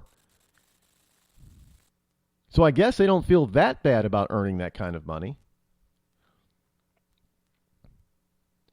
I don't see any of them saying, you know what, $20 million is too much. Man, I can't earn $20 million for a motion picture. That's insane. Why don't you split my salary up with all the people that produce this movie? From the graphers and the key grips and the sound man and the editor and add to their salaries. Because they're not getting rich off those movies. Now, I've had people tell me, well, no, they're doing okay, Rod. They're really doing okay. Yeah, but they're not getting rich. They're not getting rich either. Let's see. 386, you're live on the Rod Eccles Show. Go. I just want to get everybody out for Donald Trump. Make America great again. I'm a veteran from the U.S. Army and the U.S. Navy. Donald Trump, go. Thank you. All right. Another guy for Donald. I don't see Donald making an excuse for the money that he earns. He's very proud of it. And as well as he should be. I am not going to disparage the Donald at all. Look, let me tell you something. Let me give you a little secret. I'm going to let you in on a little secret. I, like many people in this country, and all across the world actually, I want to be rich. I want to be financially wealthy. Most people across the planet would say that. And whatever rich is in their country, that's what they want. I want to be a millionaire. Oh, hell, I want to be a billionaire. Hell, if I could, I'd like to be the world's first trillionaire. There's nothing wrong with it. As long as I can honestly gain it by offering a product and or a service that people are willing voluntarily to pay for. Now, see, we have people that get rich by actually stealing the money. And they steal it legally and illegally. Now, who's really stealing the money? How is it that you're maybe worth $100,000, less than $500,000, and you get elected to a national office and you go to Washington, D.C., and within 2 to 4 years, you're a multimillionaire? How did you do that on a salary of less than $200,000 a year? Now, these wonderful politicians do that over and over and over again. Even the liberal ones, the Democrat ones, do the same thing. They go, many of them will go to Washington, D.C. Not by any means are they rich. And by the time they leave office, they're very wealthy indeed. Now, who do they get the money from? And yet you on the left want to constantly complain about a CEO, about a company president, about a stock owner earning $1 million or more by actually contributing to this economy and not taking from it. Now, don't get me wrong. Of course, there's fraud out there.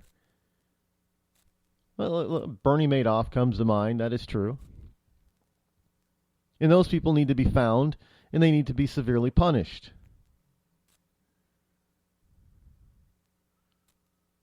But they're stealing. That's how they got it. There, frankly, Bernie Madoff is no different than a jewel thief, a burglar. You're stealing from people that trusted you with their hard-earned money. Now, you're probably saying, well, Rod, you don't trust a jewelry thief. Well, yeah, you do. You trust other human beings not to take your stuff. Of course, you take precautions because you know that there are bad people out there who are trying to rip you off, but you trust other people enough not to take your stuff. That's why you have it. Believe it or not, if you didn't trust anybody, you wouldn't own anything. You wouldn't own a car. You wouldn't own a bicycle. You wouldn't own a TV, a computer. But even though you know that there are bad people out there, you trust humans enough that you think that you can be safe in your life, having your own possessions, and building your own personal net worth. And yet you're going to go out and vote for somebody who's willingly, openly stealing from you. But you're going to focus your anger and your hatred towards a CEO who isn't stealing from you. And even then, you're going to be very, very picky about who you dislike. You're going to hate the Koch brothers, but you're going to love Steve Jobs and Tim Cook. Why? You're going to hate the Koch brothers. You're going to hate T. Boone Pickens, but you're going to love George Soros. Why? Frankly, some of the people that you love the most take the most from people. I mean, you're gonna go out there and love, Sean Penn. You're gonna love Tom Cruise. I mean, for all intents and purposes, the guy's a kind of a certifiable nut job. But here's a guy who's making $20, $30 million, and most of his movies really aren't that good. Well, you know, I guess he makes enough money, but you're willing to spend $15, $20 on a ticket to go to the movies to help pay his $20 or $30 million salary. But the CEO of the company that you work for that provides jobs to hundreds, if not thousands of people, you are going to hate because his salary last year was reported at $1.5 million. Why? Ask yourself, why? I'm going to tell you why. You see, because most of us cannot ever think of ourselves as being on the big screen earning $20 million. Most of us don't look at ourselves as having the talent to be that kind of an actor or that kind of a musician. We don't have that talent. That's what we believe in ourselves. We do not have that. We cannot picture ourselves because we think we do not have that talent. However, when it comes to our jobs, everybody goes into work thinking that they're smarter than their boss. And yet, they're not making what their boss is making. If you thought for an instant that you had more talent than Tom Cruise, you would be clamoring and claiming that Tom was a thief and that he shouldn't earn that kind of money, that you should be earning more because you deserve it.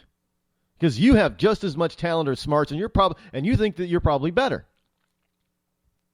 But that's not the case when it comes to entertainment. But when you go into a business world, you go into the office every day or to the factory every day, you think you're smarter than your boss. And because you think you're so smart and that you're smarter than your boss, you get incensed that they're making more money than you. And then, of course, you grandize yourself by saying, I do all the work, or we down here at the bottom, we do all the work. Let me tell you something. I don't care if you're on the factory floor or if you're in the cubicle. You're not doing all the work. There's a hell of a lot that goes into a company. And everyone has their job to do. And there really isn't a particular position in a corporation that is more important than another. There isn't one that really does even more work than another. Sure, you're on the factory floor. You do a lot of physical labor, more so than the office worker. Absolutely. But let me tell you something. That office worker is probably putting in more hours than you. In the mental capacity that they have to expend on a daily basis is far more than the factory worker who's doing repetitive work every day for 8 hours. You think the CEO works 9 to 5?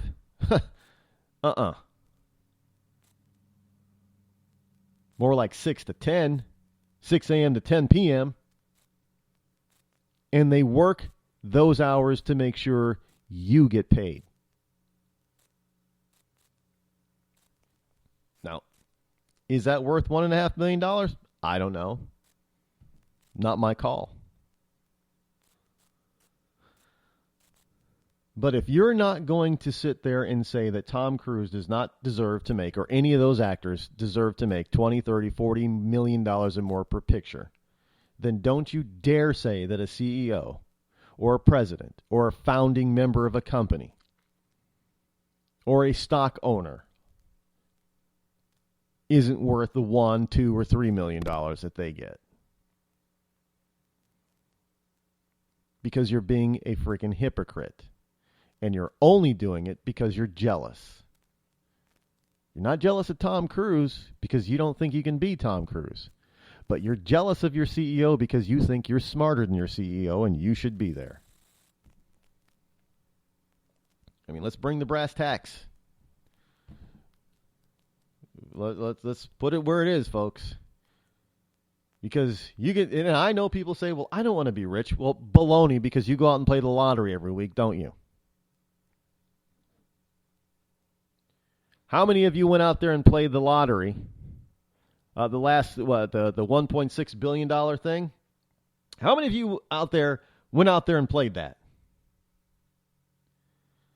But yet you're going to try to tell me that you don't care about money or you don't care about being rich. How many liberals out there went out and played the lottery? Sure, most people who played it thought that they don't have a chance in hell of actually winning, but they really secretly hope that they do, and they plan out what they would do with that money. They'll try and say, well, yeah, I'm not going to win, but if I did, I would do this, this, this, and this.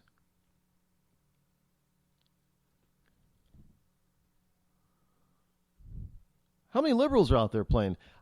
I should probably have asked those 6 people who came to my door over the weekend, how many of you played the lottery?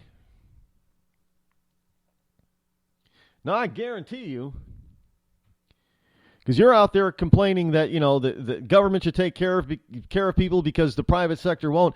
How many of you would have actually given away half of your fortune to charity?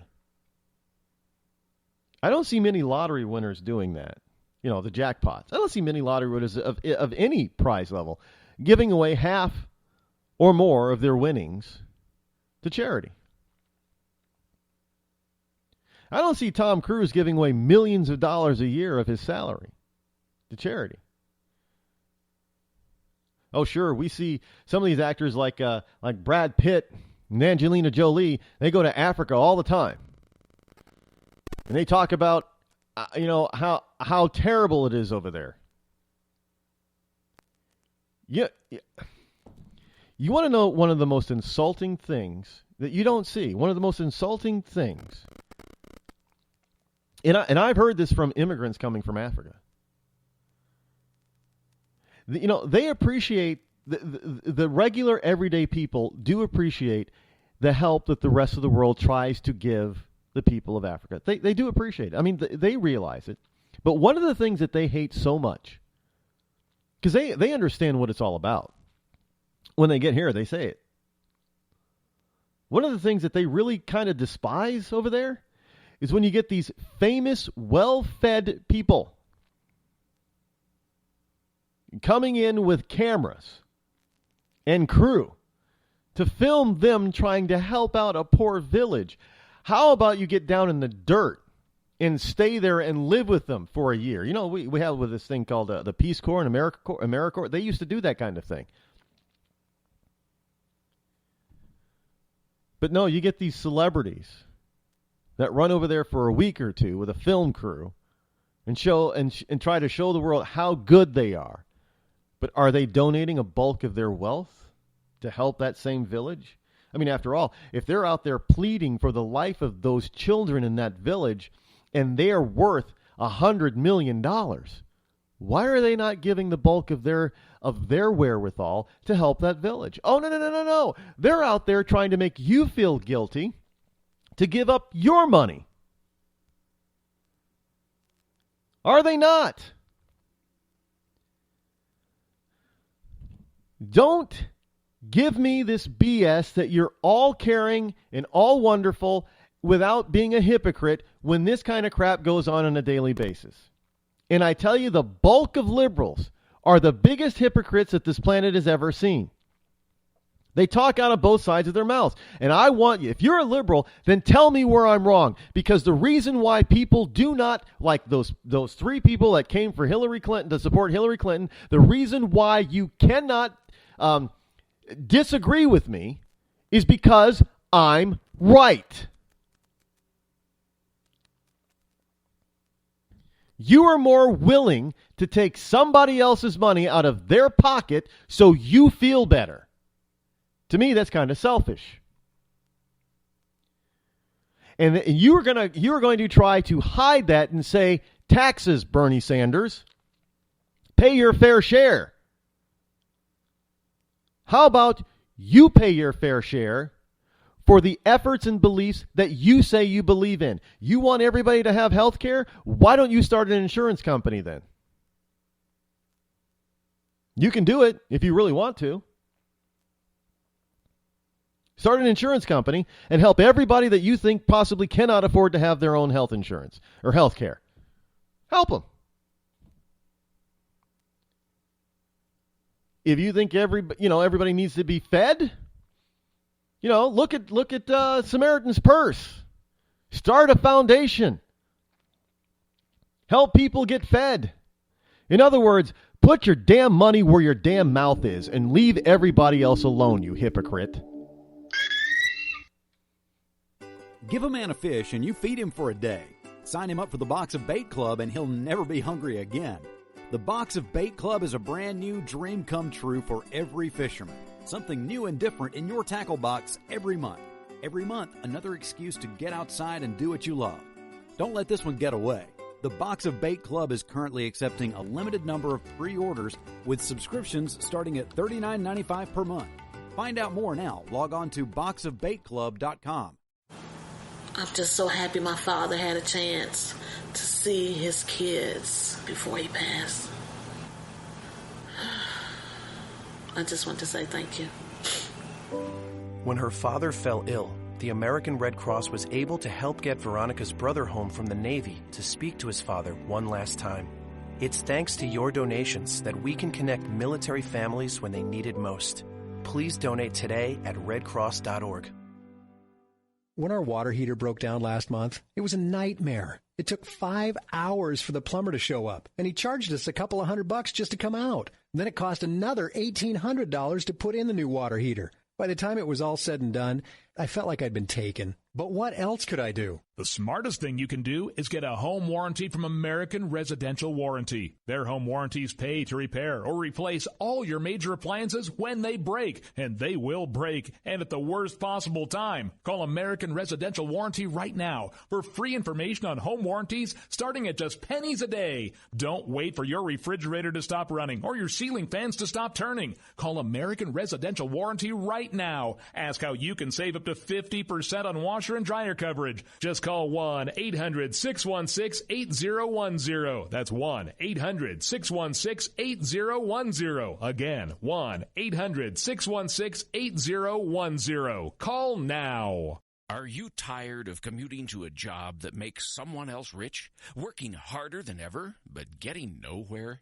Do you hate spending hundreds of dollars every week on daycare? Having someone else raise your children? With our opportunities, you can start earning money as soon as next week. You get to be the boss, work from home, and live a happier life. At Be the Boss Network, you'll find hundreds of work-from-home opportunities that you can literally start today and be earning money as soon as next week. Go to freedom133.com and start earning money as soon as next week. You get to be the boss. Get out of the rat race. Work from home. Go to freedom133.com right now and change your life today. That's freedom, the number 133.com. Go to freedom133.com and start earning money as soon as next week. You be the boss. Go to freedom133.com. Attention business owners. We know that owning a business means getting things done right now. So if your right now list includes a new building, call the Right Now Company. General Steel. We can design a building for your business quickly and save you thousands of dollars. That's right, thousands. You may think General Steel only builds large projects or that you can't afford General Steel quality. Well, check these prices. How about a 40 by 60 foot building for under $22,000? Or even a 50 by 100 for under $35,000? That's right, a 5,000 square foot building for under $35,000. And these buildings all have General Steel quality. Best of all, you can still order a building and have it delivered in time to build this year. How's that for right now? So if your right now list includes a new building, call the Right Now Company, General Steel. 800-393-5756. 800-393-5756. 800-393-5756. That's 800-393-5756.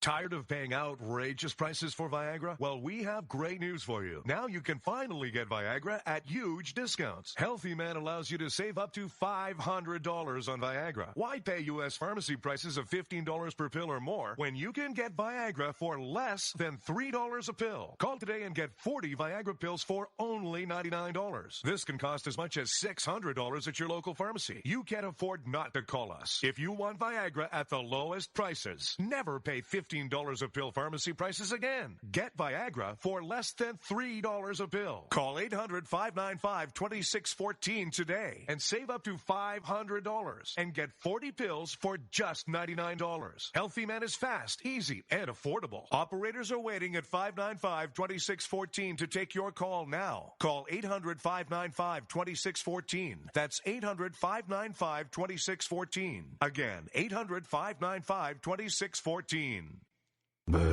Boy, man, I had a rough night's sleep. Boy, I got a letter from the IRS yesterday, and I just couldn't sleep. Man, I'm dying here. Somebody help me. IRS problems affect more than just your finances. If you're ready to take back control of your life and you owe more than $10,000, you need to call the tax doctor. Their expert staff can immediately protect you from the IRS and state collectors and get you the best possible tax settlement guaranteed. The IRS has recently released new programs geared in helping struggling taxpayers, where you may qualify to settle your tax debt and wipe out up to 85% or more of what you currently owe. If you owe $10,000 or more in back taxes, call the tax doctor right now. See if you qualify to pay less. 800-989-1694. 800-989-1694. 800-989-1694. Again, 800-989-1694. Zinc Media. Feel the power of knowledge.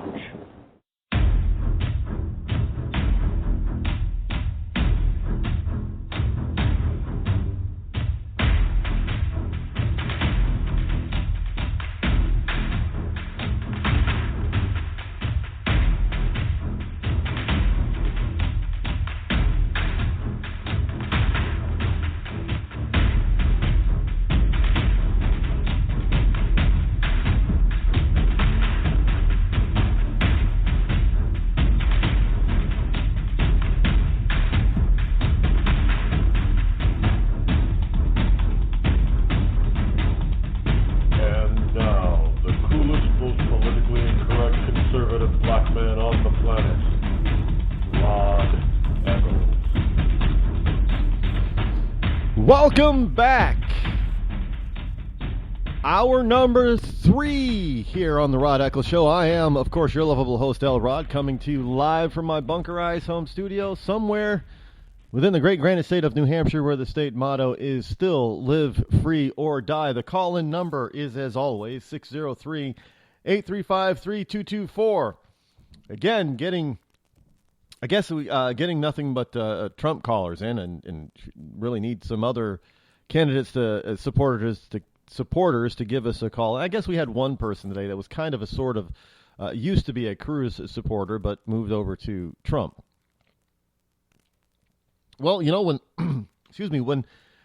when a candidate loses support, those supporters have to go somewhere, and there has to be a reason why they're those candidates are losing support. Now, again, today we have the caucus in Iowa, and of course, those that you'll have to forgive me. I don't live in Iowa, so I don't fully understand how the caucus goes and runs, and you know, within that state. I've never participated in the caucus because I've never lived in a state at voting age that had a caucus.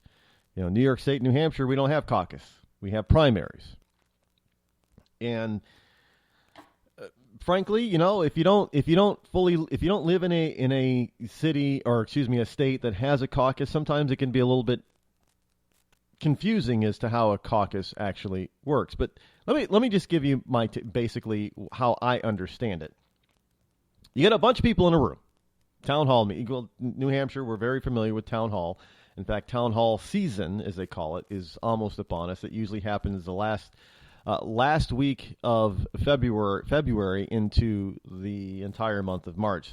You know, towns all over the country, all over the state, that do not have a mayor, and even some of the smaller places that do claim to have a mayor, they still have a town hall meeting where the citizens actually come together and they vote on things right then and there in the room, like budgets for the town, So pretty much from what my understanding, a caucus works a lot like a town hall meeting here in New Hampshire, where there aren't ballots that are cast, so to speak. But basically, those people who are residents, and trust me, if you live in a small enough town, everybody knows who lives there. So if you can't walk into a town hall meeting if you don't live in that town and expect to be able to vote, because people will figure you out pretty darn quick. Because unless you're new, because otherwise they'll look at you. Who are you? You don't live here. And well, look, I've been involved in town meetings where somebody who did not live in the town came to the town meeting and tried to. During the town meeting, without being invited, tried to speak his mind on certain issues. And let me tell you, the citizens of that town quickly dispatched them. They don't take too kindly of outsiders doing that, pulling that kind of crap. But from what I understand it, the caucus is pretty much the same thing. In a town hall meeting, for certain items, they say, all in favor, and people raise their hands, and they actually count the hands. All against, those people raise their hands, and they actually count the hands. And that's how they get business, some of the major business of the town for the year done. Is the citizenry of the town actually decides on it. And that's democracy in action right there. And you can probably say, well, what about the protections for the minority? Well, you know what? Don't live in that town if you don't like the way the citizens vote. Plain and simple. Move.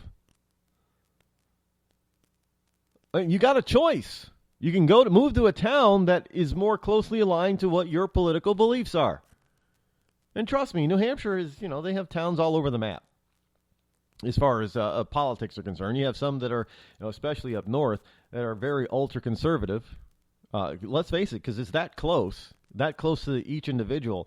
And you say that you want to raise your property taxes because you want something special, and people are going to think, well, I don't want my wallet emptied for that.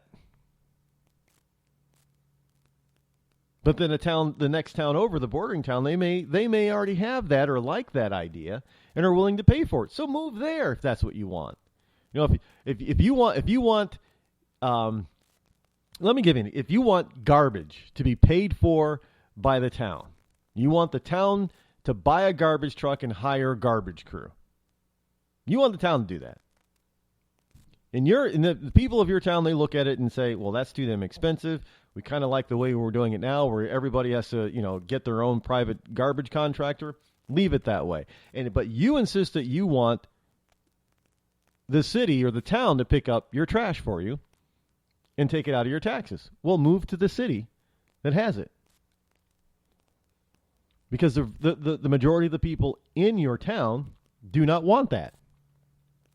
And just as you might say, well, I have a right to have this, they also have a right not to have it. You may say, well, I have a right to have health care. Great, pay for it. But everybody else has the right to decide if they want, health insurance. You can say you have a right to have health insurance. Well, everybody else has the same right. And they have a right to decide what kind of health insurance that they have, if indeed they want it. Because they should also have the right not to have it if they don't want it.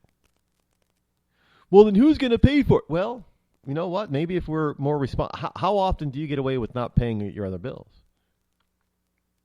Well, they can come take your house or your car, right? Yeah. How about credit cards?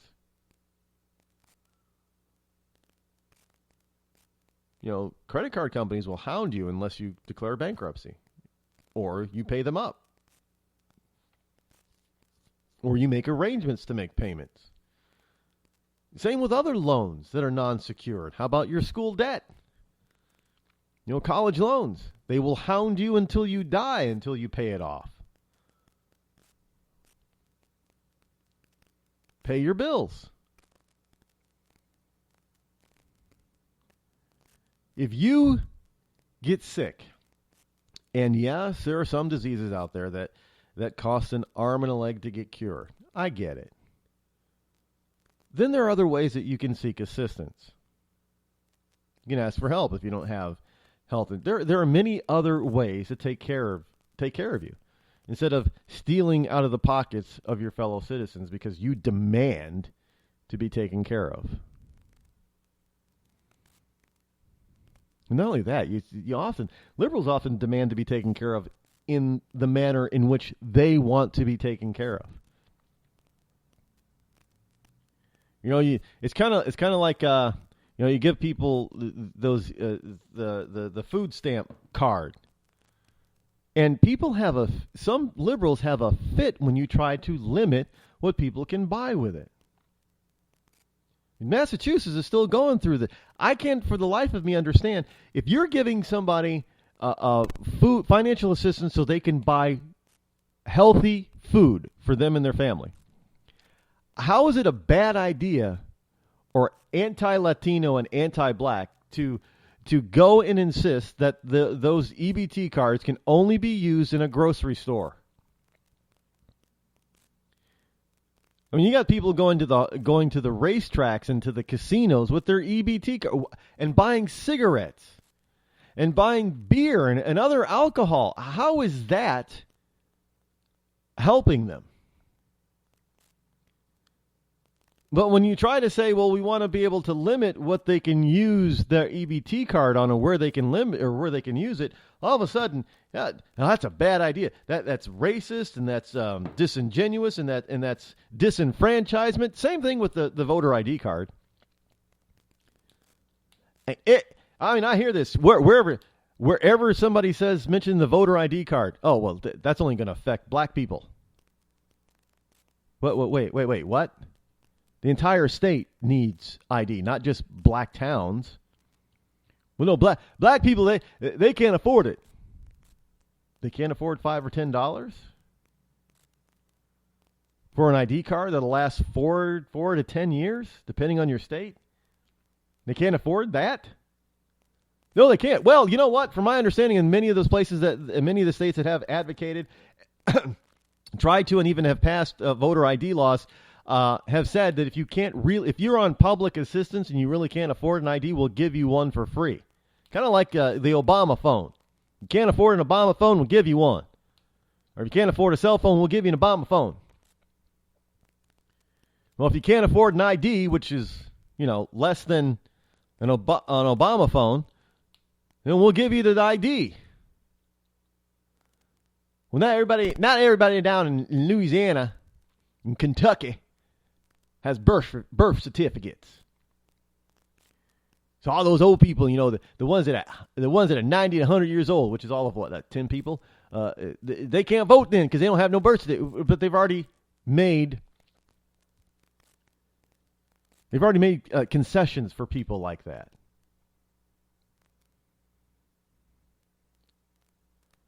But then it's, well, you got all these poor black folk down there. They can't get to the polling place.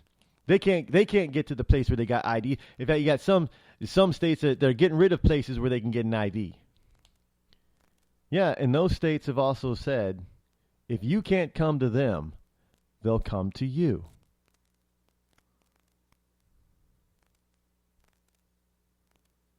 So where is the disenfranchisement? There isn't any. But how it works in Iowa, I guess, is people gather in a room. Everybody knows everybody in that room, so they know that if you're an outsider or not, I'm assuming. Unless you're new. And they probably question to death anybody who they don't recognize. I know I would. And from what I understand, they either raise their hands or they go stand in certain areas if they, depending on who they support. Now, what you have, from my guess, is you have supporters of each candidate goes to this caucus location, and they plead their case, make their case, kind of like a lawyer, I guess, in closing arguments of a trial, and they plead their case in front of those people. And after everybody in that particular political party has spoken, this is how I understand it. Now, if I get it wrong and you're from Iowa, please correct me. After everybody has spoken, then they say, okay, now it's time to make your decision. And could we please have people, raise their hands for this person, or I guess to make sure that people don't vote more than once. Okay, you got Bush over in the far right corner. In front of the doors, you got Rubio. The left corner is Trump. In the center of the room is going to be Cruz and certain things. So go stand in those places who you want to support. And that's how it works. And then obviously the one with the most people in their corner or area wins that particular caucus. That's how it works. Instead of it's still voting, but it's kind of more personable, I guess you could say, than just. Well, obviously it's more difficult the more populous the state is. It becomes more of a daunting task to do that. I suppose having all these people stand around for an hour or two. I guess some caucus could last. Well, I don't know if they get to ask questions or not.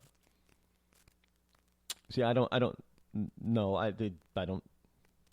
Never been to Iowa. Maybe someday I should go. But that's how you caucus. Obama is to make the first. He's about to do something. This is from the Washington Post, who thinks this is so fantabulous. I guess the way they write about it. Obama's going to make his first visit of his presidency to this wonderful location. Next week, he's going to do it. And, this was a piece from January 30th. So this week, President Obama will make his first visit during his presidency to a... Notice how they put during his presidency. Which makes one believe that maybe he's done it before he was elected president. I mean, well, let me read to you the first paragraph and see if not you get the same feel of what I just said. President Obama will make his first visit during his presidency to a U.S. mosque. The White House announced Saturday. Party administration's push to promote religious tolerance at a time when rhetoric linking Islam with terrorism is growing. Well, hello? I don't think we have to try very hard to link it. But it's his first visit to a mosque during his, or U.S. mosque during his presidency. Now, notice we already know that he's visited mosques around the world before. And now they're trying to say, well, this is the first time he's done it here in the U.S. No, read between the lines, which really isn't hard because they're very obvious about it. This is the first visit while he's been president that he's visiting a U.S. mosque, which infers, probably quite accurately, that the president has visited United States mosque before he was president. And because we can come to that conclusion simply because they said it's his first visit to a U.S. mosque, because we know that during his presidency, his past 7 years, he's been to mosques in other countries. Now, why am I making a big deal about this? Well, because it's a big deal. Because he's talking about promoting religious tolerance. Now, tell me, where is the religious tolerance for Christianity? Considering his hatred for Israel and the Jew, where is his tolerance for that?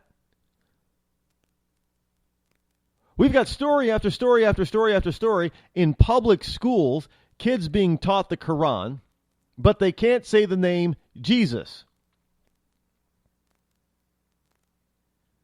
Where is the tolerance for that?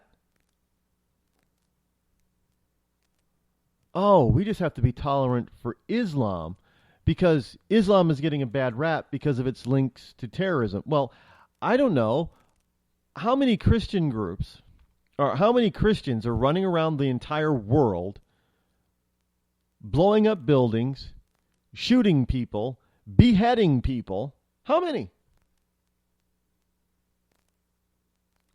Look, the mainstream media would be more than happy to tell you all about the evil deeds of Christians if they actually existed.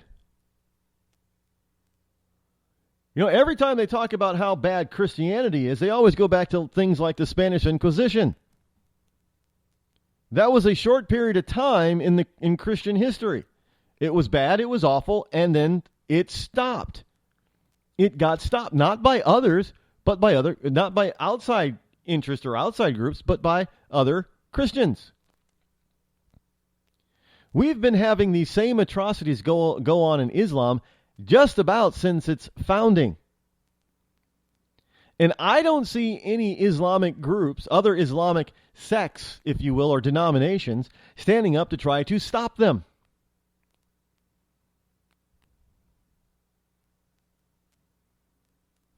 None. As if we're just now coming to this conclusion of linking terrorism with Islam. Well, history tells us that our country has had a very long history of problems with Islam. George Washington tried to pay them ransom in order to keep them at bay and leave U.S. merchant ships alone. That didn't work, so Thomas Jefferson, third president, said, "The hell with this. Let's go over there and kill them."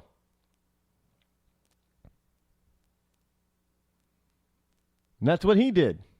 Now, last time I checked, Thomas Jefferson wasn't president, 1980 or so, no. Early 1800s, right?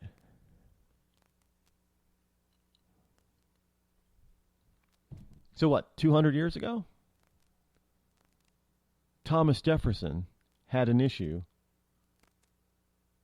Our presidents had an issue 200 years ago with these people. And 200 years ago, over 200 years ago, Thomas Jefferson said, "Go over there, kill them, over there." Because of what they were trying to do over here. And you got a president running around talking about, well, we need to promote religious tolerance with Islam, while you're not promoting religious tolerance for Christianity, for Judaism, for Buddhism, for Sikhism, for Hinduism, only for Islam. Notice that? And you on the left wonder why some people, moderates and to conservatives, consider Obama to be a Muslim. When you have a person who favors one religion over all the others, especially when they're supposed to be neutral, when you say they're supposed to be neutral, they favor one religion over all the others. Can one logically say that they might construe that favoritism as being their favored religion? Well, I think it's highly plausible, and there's nothing wrong with thinking that, because it makes logical sense. You can say, well, Cruz is an evangelical. Yeah, he favors Christianity. He has no problem admitting it. The problem is we have a guy in the office who doesn't want to admit that he favors Islam. Maybe because he is one.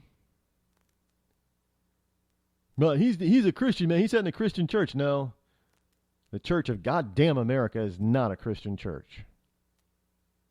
It preaches black liberation theology, which is a tenet of the Nation of Islam, which is what? Islamic. Hell, they got Islam in their name. Black liberation theology is not Christian. Therefore, if you're going to go by the president sat in the pews for 20 years listening to a black liberation theology preacher, you've got the wrong idea of thinking that this man is a Christian then. And indeed, what Jeremiah Wright preached in his church has more in common with the Nation of Islam, Islamic, than it did with Christianity. So now the president's about to make his first visit to a U.S. mosque while he's been president. And folks, that just tells me that this is not his first visit to a U.S. mosque. But we know for sure it is not his first visit to a mosque in general. He's been there before. Been there, done that.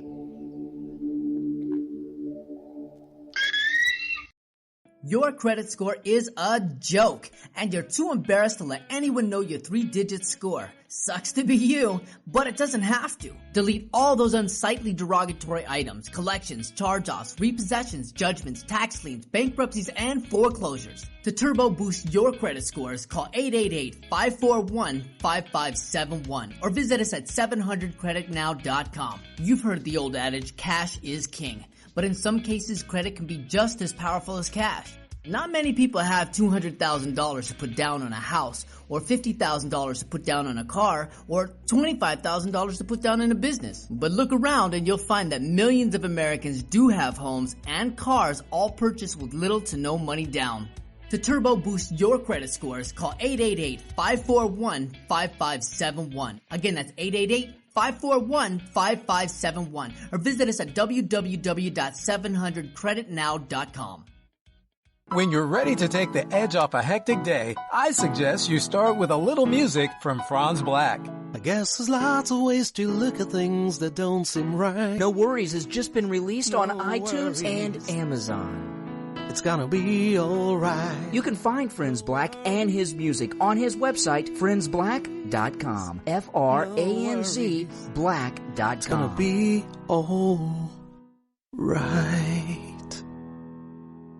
When our water heater broke down last month, it was a nightmare. It took 5 hours for the plumber to show up, and he charged us a couple of $100 just to come out. And then it cost another $1,800 to put in the new water heater. By the time it was all said and done, I felt like I'd been taken. But what else could I do? The smartest thing you can do is get a home warranty from American Residential Warranty. Their home warranties pay to repair or replace all your major appliances when they break, and they will break, and at the worst possible time. Call American Residential Warranty right now for free information on home warranties starting at just pennies a day. Don't wait for your refrigerator to stop running or your ceiling fans to stop turning. Call American Residential Warranty right now. Ask how you can save up to 50% on washer and dryer coverage. Just call 1-800-616-8010. That's 1-800-616-8010. Again, 1-800-616-8010. Call now. Did you ever look at the stains in your coffee cup and then realize that's exactly what happens to your teeth? Power Swabs is the 5-minute solution to get your teeth white without visiting the dentist. This is Ben Gordon with Power Swabs, and if your teeth are stained from coffee, tea, or smoking, all it takes is 5 minutes with Power Swabs. In 5 minutes, you'll see an average of 2 shades whiter teeth, and in 7 days, 6 shades. It's clinically proven to whiten natural teeth as well as caps and veneers. The secret is a tooth detergent that was developed by Dr. Martin Ginniger that lifts stains off of your teeth. Best of all, there's no messy strips or trays that you have to leave in your mouth for an hour. Just swab your teeth for 5 minutes and you're done. To try Power Swabs risk-free, call 1-800-291-5140. That's 1-800-291-5140. I guarantee your bright white smile will have your friends talking about how great you look. Try it risk-free today. 1-800-291-5140. That's 1-800-291-5140.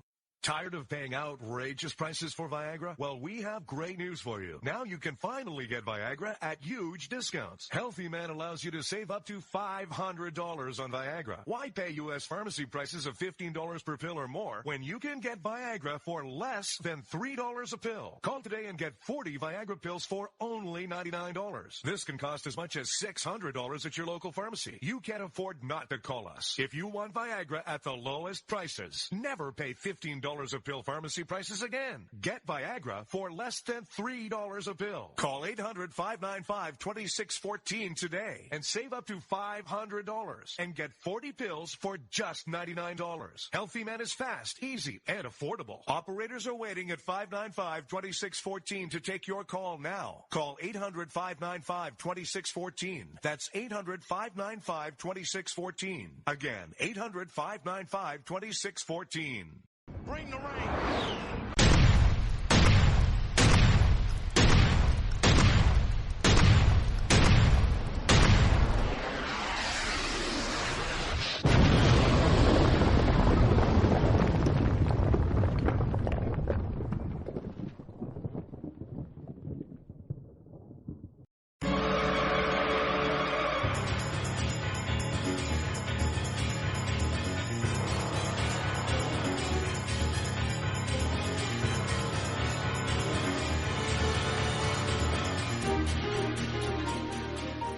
Welcome back. Final segment here on the Rod Eccles Show. Man, 3 hours has almost gone by already. 603-835-3224 is the number to call if you wish to join me here live.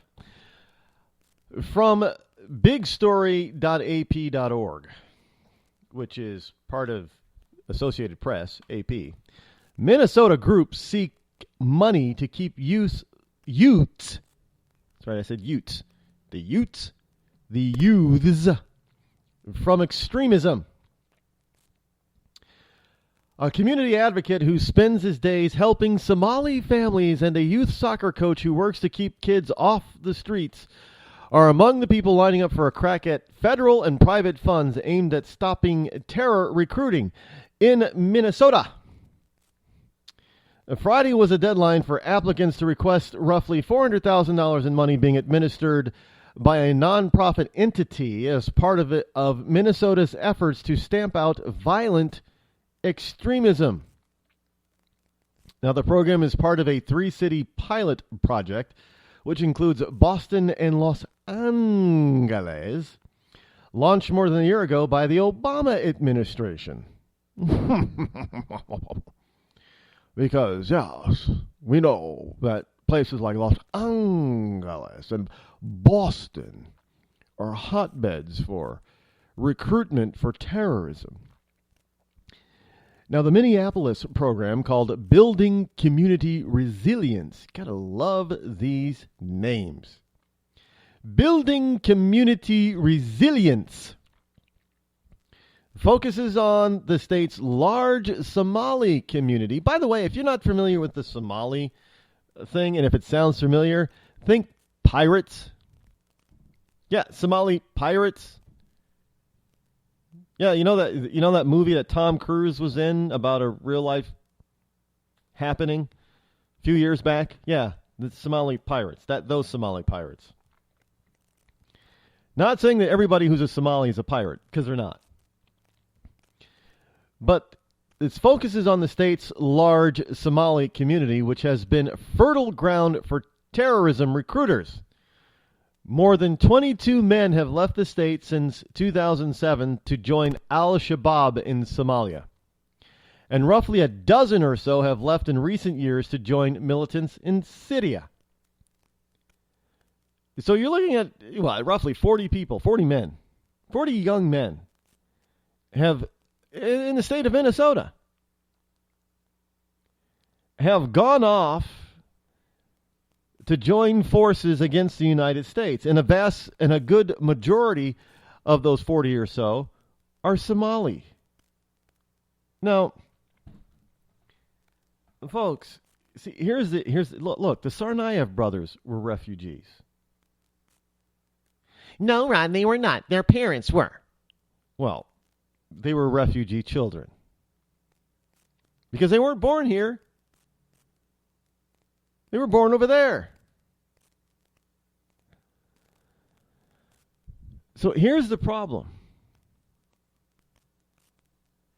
Because we like to think that we're so good-hearted, so big-hearted, so good-natured as a nation, that we are willing to accept people who we know are diametrically opposed to our way of life. I mean, that just does not make any logical sense. You cannot have people whose whole existence is something that is not similar to your existence.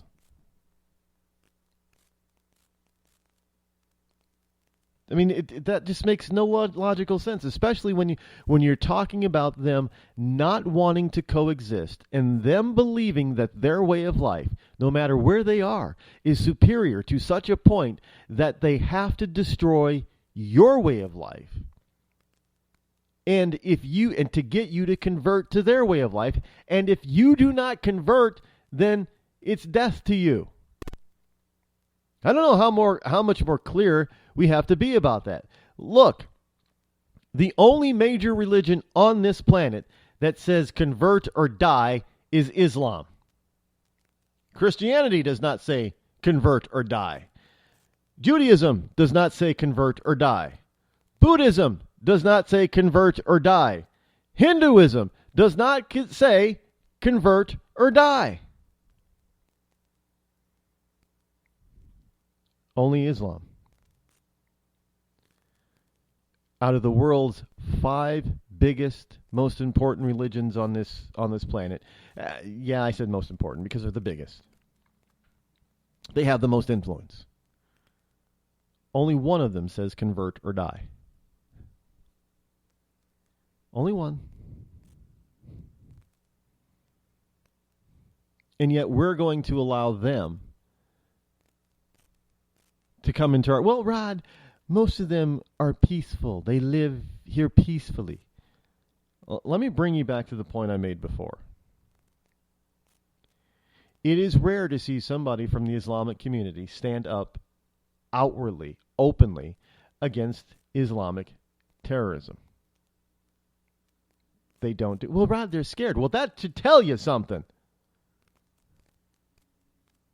If ordinary supposed peace-loving people are scared to be peace-loving and thus stay silent, well, then their silence is capitulation for the violence.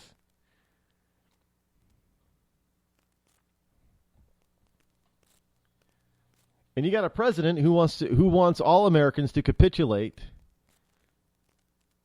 to Islam. Well, not only Islam, but now you got other issues too with illegal immigration out there in Iowa. First of all, I want to talk about something here before I forget it. Before I run out of time, we'll get to the Iowa thing in just a second. I mentioned it at the opening of the show. NAACP leader is in trouble out in Arizona. Arizona. This is from theamericanmirror.com. NAACP leader uses F-word to apologize for using T-word after N-word meeting. Follow along, people.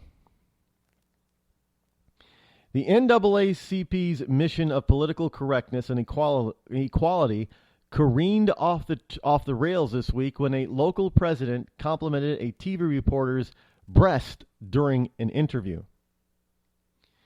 Now, before you get rightfully indignant about this, understand this is the National Association for the Advancement of Colored People. The National Association for the Advancement of Colored People. The National Association for the Advancement of Colored People. The reason why I said that thrice, with the emphasis on colored, is because the Maricopa County chapter of the National Association for the Advancement of Colored People is white. He's an old white guy. I'm just saying. I don't see any Asians a part of, anyway, I thought it was a black organization.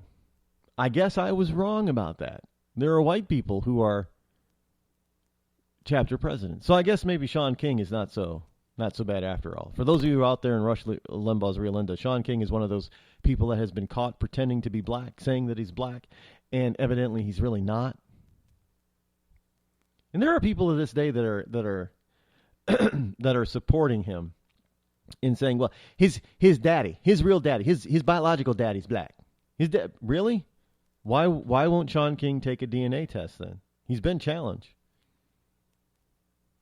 Because he's refusing, because like that other woman who claimed to be black, who's until her 2 white parents, biological parents, came forward, Sean King's the same thing.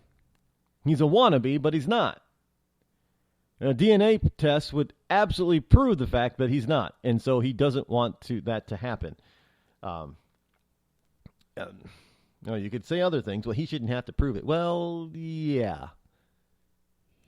If he's going to say the things that he has said, and do the things that he's done, I think now he better put up or shut up. Why is it so bad that that people have to that don't look it? They should be because you got people who are claim to be Native American and they got to prove that. So you got to prove to be Native American, but not to be. You don't have to prove that you're black. Well, just look at him, man. Well, look at him. What? There are a lot of people who that have permanently darker skin, natural complexion, and they're white. It doesn't mean that they're black or have any black in them. Just saying. But Don Harris, the president of the Maricopa County chapter of the National Association for the Advancement of Colored People, had just finished an event in Tempe Union High School district to discuss an incident at the school in which several girls, white girls, wore black T-shirts bearing the letters Nigger on them. And then they took a picture with them standing together in the right order, each girl wearing a shirt with a different letter that spelled out the whole word. Now, of course, when the picture hit the internet, I almost sounded black there, picture. When the picture hit the internet, the 6 students in question, there was almost instantaneous outrage. Well, I'd be a little ticked off by that too.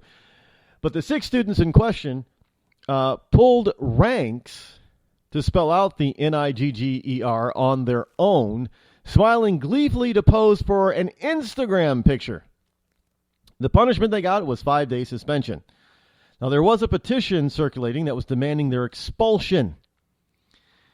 Now, this is hurtful use of a racial slur is a complete disregard for the dignity of the black community in Arizona and across the nation, and the punishment does not fit the total ignorance or cruelty of the crime, said Don Harris, the white president of the Maricopa County chapter of the National Association for the Advancement of Colored People. Now, Harris was on hand to accept apologies and demand action. Yes, demand apologize. White girls spell out Nigger on black T-shirts, and a white man shows up to accept an apology from them.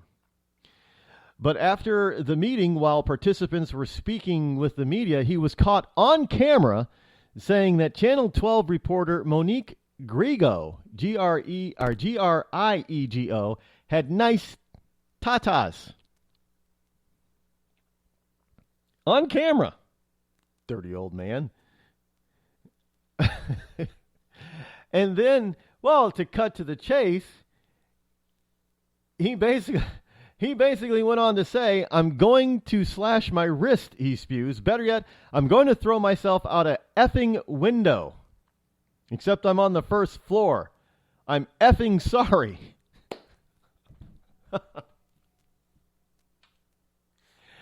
He's effing sorry for saying that a TV reporter had on camera had nice tatas, but that's not the word that he used.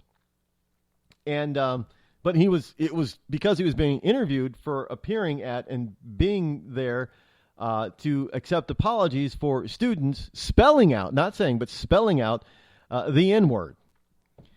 So this old white NAACP leader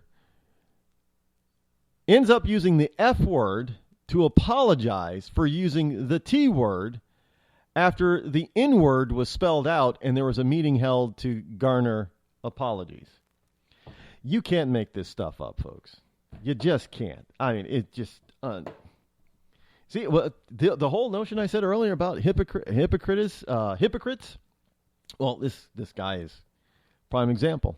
Because if he was really all that inclusive, all that caring, all that thoughtful, all that liberal, why the hell would he use the T word and then the F-bomb while apologizing for using the Tata word? While being a white man, garnering apologies for white girls spelling out the N-word in an Instagram picture.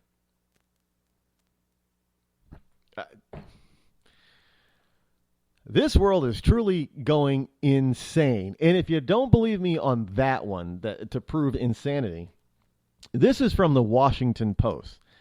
The GOP's condemnation of sanctuary cities is surprisingly awkward in Iowa. That's the headline. Now, illegal immigration makes Bill Hartzell see. The memories are fresh from the afternoon of October 2013 when he saw his 93-year-old grandmother bloodied and unconscious after being beaten and raped in her house by a 19-year-old Mexican who crossed the border and never left. Now, yeah, I guess he's an old white guy who wants to protect his old white mother. Now, his outrage is driving Hartzell to vote on Monday's Iowa presidential caucuses for Senator Ted Cruz, who has vowed to battle the sanctuary cities that refuse to help the feds deport illegal immigrants. Cruz has said that he would block these localities from receiving federal funds for law enforcement.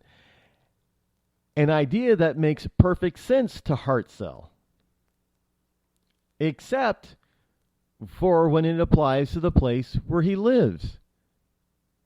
Now follow me on this, folks. Pottawatomie County's sheriff adopted a sanctuary policy in 2014. Sanctuary county, not city, sanctuary county. Now, Hartzell knows the sheriff. He trusts the sheriff. And he is uncomfortable with how his county, which includes Council Bluffs, would lose at least $1 million should a President Cruz carry out his threat. For us in Council Bluffs, it's a little more tricky issue, he said. This isn't San Francisco. Now, this goes back to what I have always said before about it's not my congressman, it's not my senator, it's not my county that's the problem. It's everybody else's congressmen and senators and counties that are the problem. I want Ted Cruz to crack down on sanctuary cities and sanctuary counties. Oh, but wait. But I don't want my county to be considered that. Even though the sheriff that I know and trust has now just said that, his county is a sanctuary county. That Gary County, where his 93-year-old mother was beaten and bloodied by an illegal immigrant. Are you following me on this? Now, you've got to ask, who in their right mind would be outraged by his mom, his elderly mother, being beaten and nearly killed by an illegal immigrant who is here and protected because of sanctuary city and sanctuary county protections, who wants to vote for a guy who says he's going to crack down on sanctuary cities, and then turn around and say, well, I don't want my county to lose $1 million if my sheriff doesn't renounce the sanctuary county thing, because our county is really not the problem. Well, your county is where your mother was beaten. So, I don't... And some people will say, well, he's obviously voting for Cruz, so he's not a liberal. Well, he's got a stupid liberal mindset. There are liberal Republicans, He's taken this thing about, well, it's not my county. It's not my sheriff that's the problem. It's all those other ones out there. All y'all got the problem. I don't have the problem. Even though the crime happened in your backyard. So it's not your problem. It's everybody else's problem. But this is the kind of thing that goes, this doesn't make any logical sense, people. It makes no sense. Look, I'm doing you guys a favor. I am trying to wrap my brain around this. I am getting the massive headaches daily trying to figure these people out. But so you don't have to. Because this doesn't, if you are saying that you have a problem because it's a personal problem that you've encountered with a certain entity or a certain demographic, and then you go and say that you're going to vote for somebody who's going to take care of this problem by taking care of this demographic problem, and then you go and say, well, it's not a problem in my county, when the problem occurred in your county, then you're an idiot. How do you justify this? Mr. Hartzell, how do you justify this type of doublespeak? By the way, he's a guy that he's probably 60 years old. He's got a 93-year-old mom, so he's probably 60 years old or so. He's got an earring. Pierced ear. Just saying. I know that doesn't mean that you're automatically liberal, but just saying. You got to wonder, when you come up with that kind of logic, which is not logic at all, it's illogic, you've got to ask yourself, is he really a Republican or is he a rhino? Or is he an infiltrator from the Democratic Party? Because we know Democrats have done that before. It's a political tactic of theirs. Hey, just stop being a Democrat for like 6 months. Go be a Republican so you can vote in their primaries and really try to screw them up. They've done that before.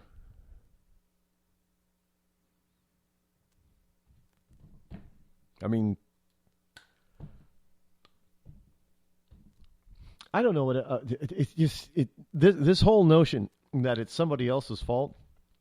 My problem is somebody else's fault. That's what it is. By saying that his county is going to lose and that he doesn't think that his county is a problem, he's saying it's somebody else's fault. Well, it's not somebody else's fault. It's your fault. Everybody needs to start taking personal responsibility for their issues. And what in the devil? Folks,